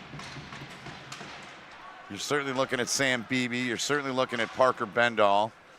Both those guys with a pair of goals, no assist. So I'll leave that with you for a few minutes, and then you and I will decide. Okay. How's that? That's how we do it, right? We'll chew on the fat. We'll think about it. Yeah, we'll see maybe who knows? Maybe we get one of them pops a hat trick here, and it'll make it a little bit easier decision. Do we have any idea, by the way, how many? I know Pat's working hard over there. How many saves has Brady Damien made tonight? If I had to guess, got to be at least 30. The goalie for Clarkston. Saves for Damien? Yeah. He's pushing it. Yeah. Last check, about 30 shots. Yep, he's pushing it. Yeah, feels like a lot more for Powers. Brady really has. He's made some really nice saves in the last couple of minutes especially. He has. So 27, we're told. He'll get to 30 at this rate. Yeah, because there's no let up. They're coming. They're still coming like they're down 4. Stevens pushed it further in the offensive zone, now into that far corner. Clarkston trying to vacate the zone. They lost the puck. Powers throws it in front. Still held in the O zone. And the puck off to center. Swanson lost an edge. Did dump it further. Neither team can truly gain possession right now. Clarkston will change behind the play. Couple of big hits at that blue line. Powers gets it to center. Results hold here. They'll move to 3-1. Defending champions in Division II. They only lost 4 times last year. Impressive. And 3 of those losses were to Howell, Heartland, and CC, which were the top 3 teams in Division I. Wow. Yeah, Travis Perry's got an amazingly good program and great coaching staff. Wilford, nice save by Clark. Kick save and a Butte. Great buy-in from his players, Evan. And, I said it a minute ago, the way they're pressuring, you'd think they were the team down by 4, but they've controlled this game, really. There's only been really a couple of sustained moments in my book where Clarkston has had control of momentum throughout this game. I mean, it's been all Flint Powers Catholic here so far tonight. Perry pass. Haley's backhand was stopped by Damien. Ethan Haley is the Powers folk hero. He scored the game-winning goal in overtime in the state title game last year. He actually broke his ankle in January and only missed 4 games. Wow. He said, I got to come back for the boys. Well, he scored the overtime state championship game winner. That is legendary stuff, man. Nice work by you. Mm-hmm. That is great. He only scored 4 goals all of last season, and Ethan picked a heck of a time for the biggest one. That's a big-time player. Look out. Cook pass. Got it back. Man, did he put that puck on that? Either way, it was a heck of a play. He did, man. That stick is just nasty for 16. I mean, give me another look at that. Inject that into my veins. Just watching this kid play is just, you're holding your breath every time he's out there. You just don't know what he's going to do, and the creativity in his game is, to me, is so impressive. And I love what he does away from the puck. That's what makes him the player he is. I always thought that about Marian Hossa when he was with the Red Wings, even with Chicago. Guys do away from the puck is almost as important, maybe sometimes more important than when they have it. I was going to say, Marian Hossa on the Wings, you mean that whole year he played with the Red Wings? The whole year. When he came to the Wings to try to win a cup, he lost the cup, and then he promptly left to go to Chicago and won the cup. Finally won it after 3 teams, but yes. Totally not bitter at all. I understand. I get it. Totally not bitter at all. I love that part of his game, though. Yeah. I think he's one of the all-time greats at doing that and getting into space and creating a play and just going to open ice. Because so many guys will just go to the puck. They'll just that doesn't do you any good to surround the puck, right? You got to get yourself into a position where you can score. And there were, again, I go back to that example 10 minutes ago or so where Cook at center, I could see him banged a stick, looked at the D at the blue line, wanted the puck, got it, went in, dangled a couple guys, and they had sustained pressure in the O-zone. And that's what really good players do. Well, talking about playing to space, Wayne Gretzky famously set up behind the net, but he also talked about how his dad taught him, don't go to where the puck is, go to where the puck will be. Yep. Yes. Correct. Whoa, look out. That was a bullet. How did that puck not go out of play? I don't know. Very strange. It was cooking. It sure was. No, that's a great point. And that's, watching this Aiden Cook kid, I mean, he's electric, man. I just love his game. I love his swagger. I love the swagger of this Flint Powers team. And just from top to bottom, it's a really solid outfit. You know, when you study up for Flint Powers and you see all that Cook has done and then you get to watch him play, you wonder what the next step could be for a guy like that. Yep. At a certain point, the size is what it is, but you watch him play, the guy can flat play hockey. Yeah, and talking to him off camera, when I asked him about some of his favorite players to watch, he mentioned Mitch Marner. So Marner's not, you wouldn't consider Marner an undersized guy, but the guy I'm going to mention that he mentioned to me is definitely an undersized guy. I saw him a bunch when he was at Wisconsin, and that's Cole Caulfield. I mean, Cole Caulfield, maybe 5'9", maybe. But, man, can he shoot the puck, and does he do those things that Cook does at this young age in his career, like we were just talking, getting into space, making your teammates better, putting passes where they should be, doing all those little things. This kid's got the game, and he told me, he said, I definitely want to play junior hockey. And later in my career, he's a senior now. This kid's going to have a shot, believe me. Under 4.5 to go. Clock killing mode here for Powers. Yep. Cook's got the goal here in the third that has put them not quite on easy street to a win, but cleared that road to a win. Look out. As now we've got some pushing and shoving in that corner. We've seen a couple of this tonight. Uh-oh. There's a Clarkston player who's just trying to get up in that corner. Yep. I believe that's Braden Wegner, number 9. And now our officials will sort this out. To state the obvious, you just don't want the final 4 minutes and 12 seconds of this game to devolve into something it shouldn't be.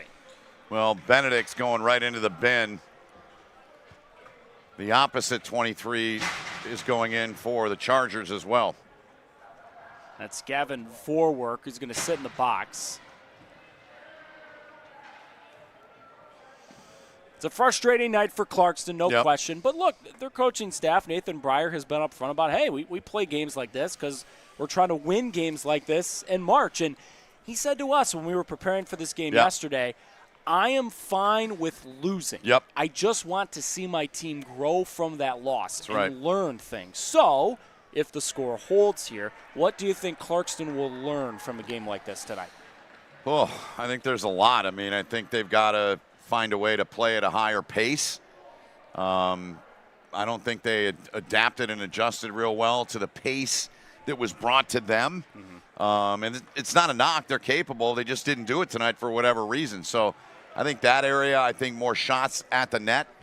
I was really excited to see Anderson came through. He had a couple of goals. He's got their only 2 goals in the game. But Cal Kennedy, I was really impressed with him a week ago. I'm not unimpressed with him. And I think it was in part the way the game went. He just didn't get the opportunities that I would have liked to have seen him get for the Clarkston side. And the same for Truby. I mean, I don't think between the two of them they have 4 shots.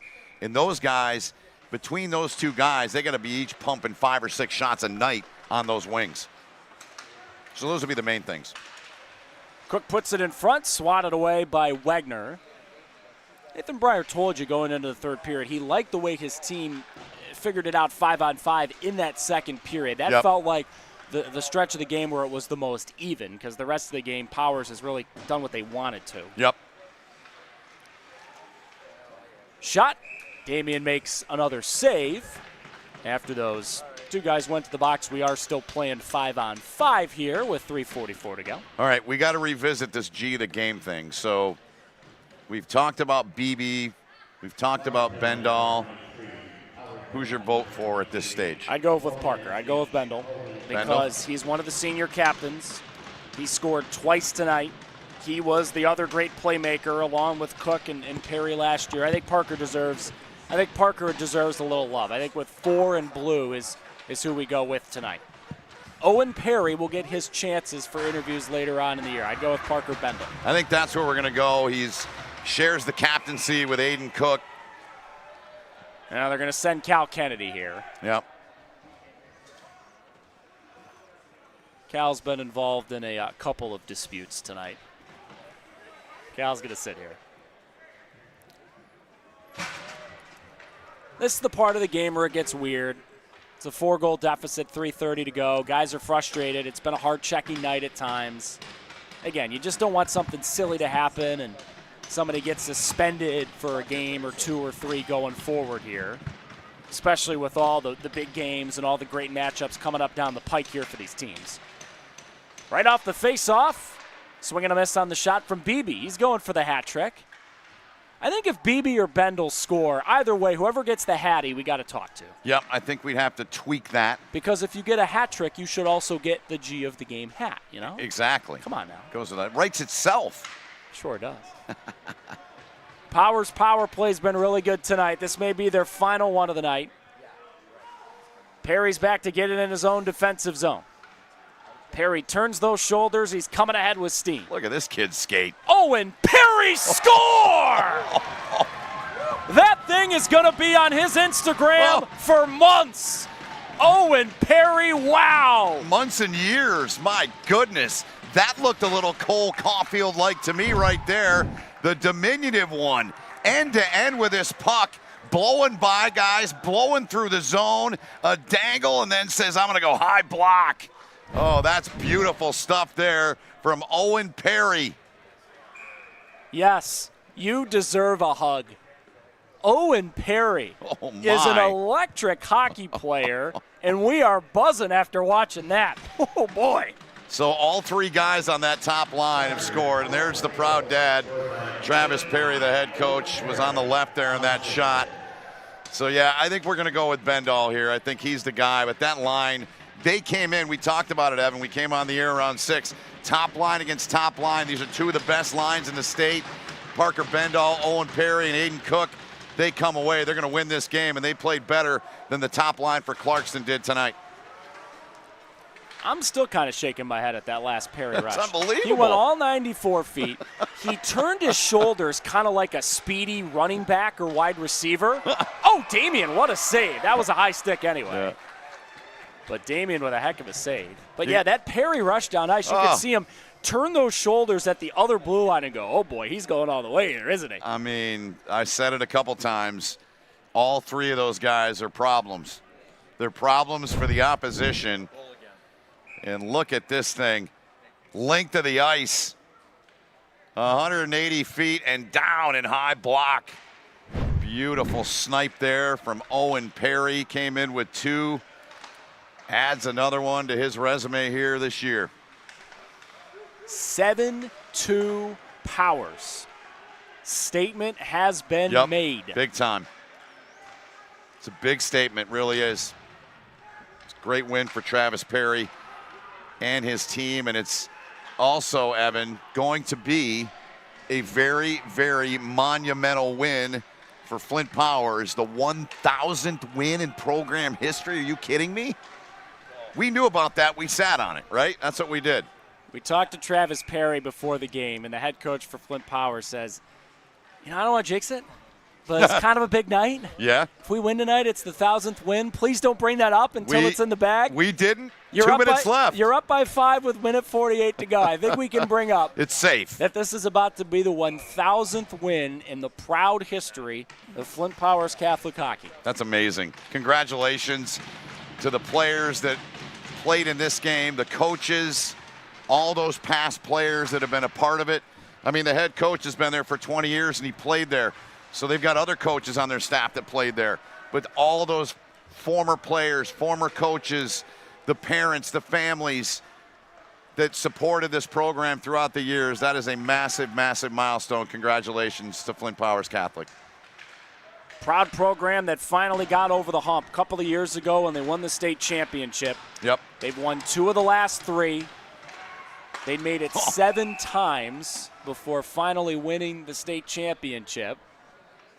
And it's very early. Yep. But with the way that they've played tonight, there's got to be the rest of that Division II landscape looking around and going, I think Powers is the favorite to win 3 out of 4. They have looked scary good tonight. So I'm getting a little bit of pressure from the guy to my right here. Really? Do we have 3 hats? Can we do all 3 guys on the top line? That would be fun. I mean, we could always go 2 and then just say, hey, fellas, we'll mail you one. I got nixed on that. I got vetoed. Okay, it's not in the budget. We don't have 3 hats. It's all right. I'll make sure that Perry and Cook get shout-outs. We've already talked to Aiden Cook. We do another Flint Powers game. We'll get Owen Perry on the broadcast too, man. But it's going to be Parker Bendall is going to be our G of the game. It's going to be a Powers win tonight. There will be better days for Clarkston. This is a very good hockey team. They will grow from this, no question, as they will go to one final power play as Wegner was knocked down walking into the O-zone. That's Avery Cook, Aiden's twin brother, who is sitting in the box. How did we get this far in the hockey game without bringing that up? I know. We know each other well. I thought the same thing there. I am going to remove myself from the booth, let you bring it home. I'm going to go down and talk to Parker Bendall and our G of the game. For now, Avery Cook's going to sit there as we've got 41 seconds to go. Sent out to center by Chase Stevens. Clarkston looking for a late highlight. A week ago, they beat one of the best teams in Division III, Marquette. Tonight against Division II's best team, Flint Powers, just wasn't their night. Could be one final rush for Clarkston. Ryan Wilford's back to get it. Trying to go all the way down the ice and pull an Owen Perry. Wilford walking in. Wilford's backhand was saved. They're battling for it side of the net. Powers will send it down. And this is a monumental night for one of the proudest hockey programs in the state of Michigan. Tonight they win 7-2. And tonight they have 1,000 wins in the history of their program.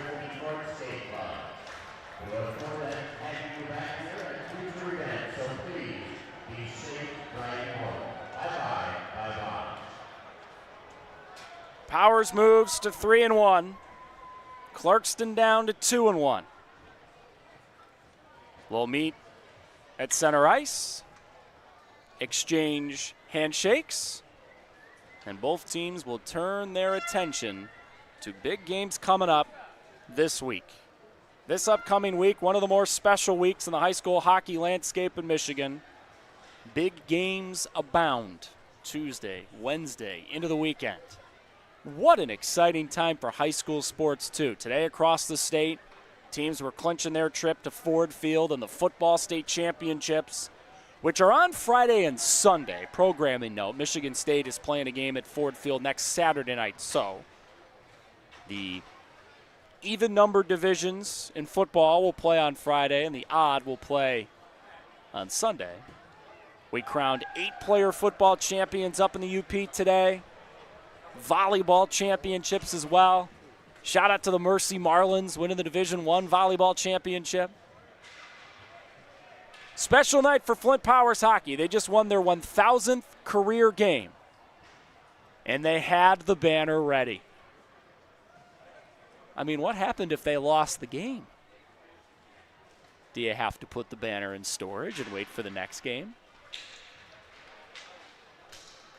Hunter Clark, netminder for Flint Powers, ends up making 27 saves. Brady Damian made nearly 40 saves in the hockey game tonight for Clarkston. Give him credit, 37 to be exact. Did give up the 7 goals, but Brady battled. He faced a team determined tonight. The alums of Flint Powers hockey will smile when their heads hit the pillow tonight. They have been a part of a special history. 2 state titles in the last 3 years. 35 league championships. 36 regional championships. 22 times to the Final Four. 9 trips to the state championship game. A legacy for Flint Powers hockey that is matched by few across the Midwest. And that is a photo that will be etched in time. We'll get a quick break. Come on back. Ben Holden will talk to Parker Bendall, our G of the game, and we'll wrap it up from Detroit Skating Club tonight. Congratulations to Flint Powers. They just won their 1,000th game in program history. The store is set up. He's got the order, and he's off. It's a full court press. These brands are knocking it out of the park. This, my friends, is the speed we've come to expect from this team. Just look at the precision of that move. And it's out of here.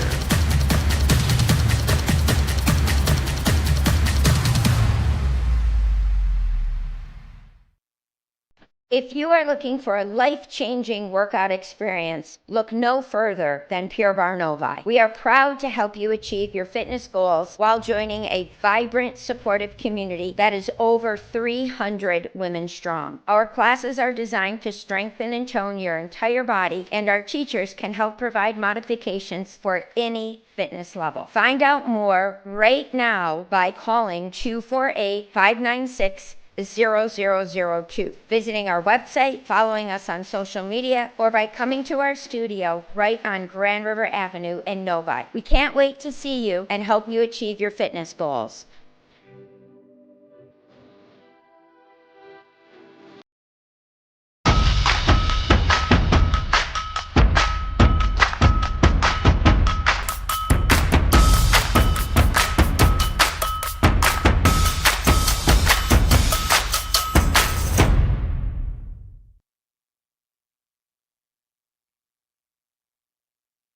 Follow the Prep on social media. We're on TikTok, X, Instagram, Facebook, and right here on our YouTube. And you can also be a part of our sponsorship team as well. Contact us today, info@theprepsports.com.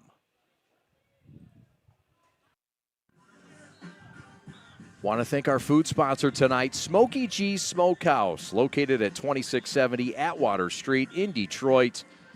Get them at 313-693-2533, the best smokehouse in the D. Lowering the shoulder.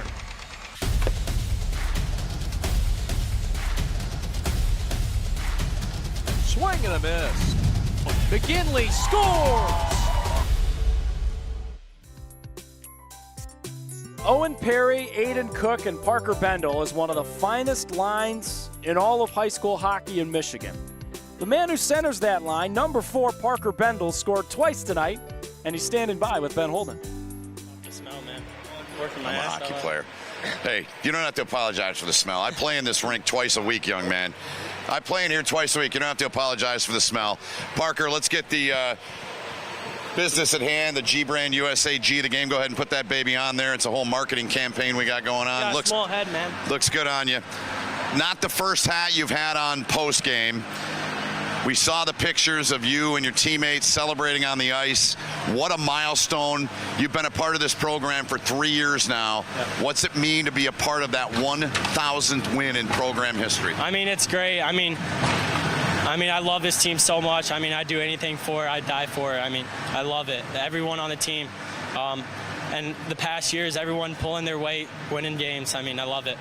I really loved your line. I mean, I heard a lot about you guys, talked to some folks, read about you guys, seeing you in person. Clearly, your number one line was better than theirs tonight.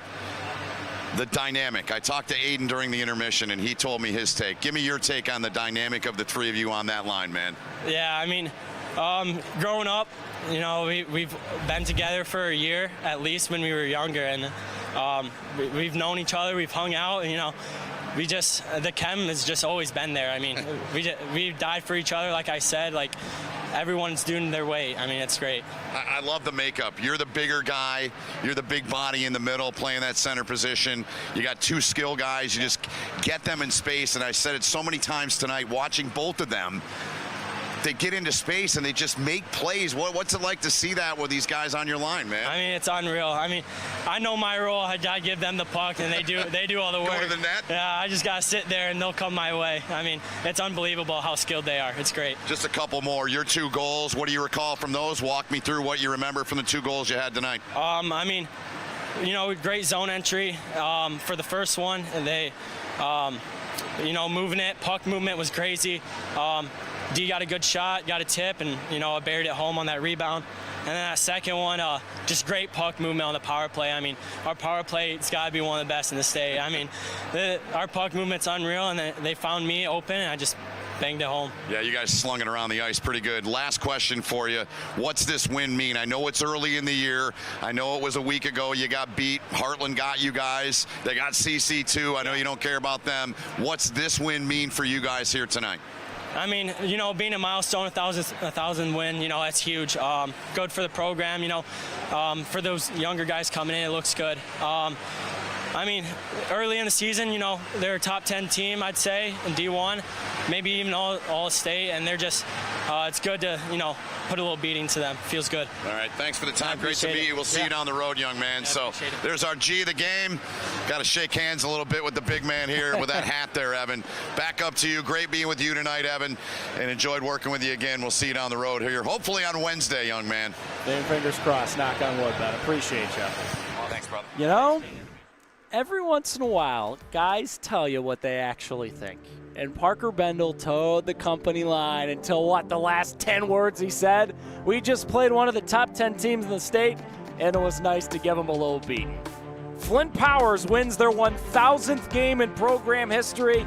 They beat Clarkston 7-2, and we just watched one of the finest high school hockey teams, 2 of them, in our great state of Michigan. That does it for us on a Saturday night. For Ben and the whole crew, Evan saying, thanks for watching. We'll see you down the road. Stay tuned to our social media channels for more great high school hockey coverage and beyond throughout the winter. So long, everybody.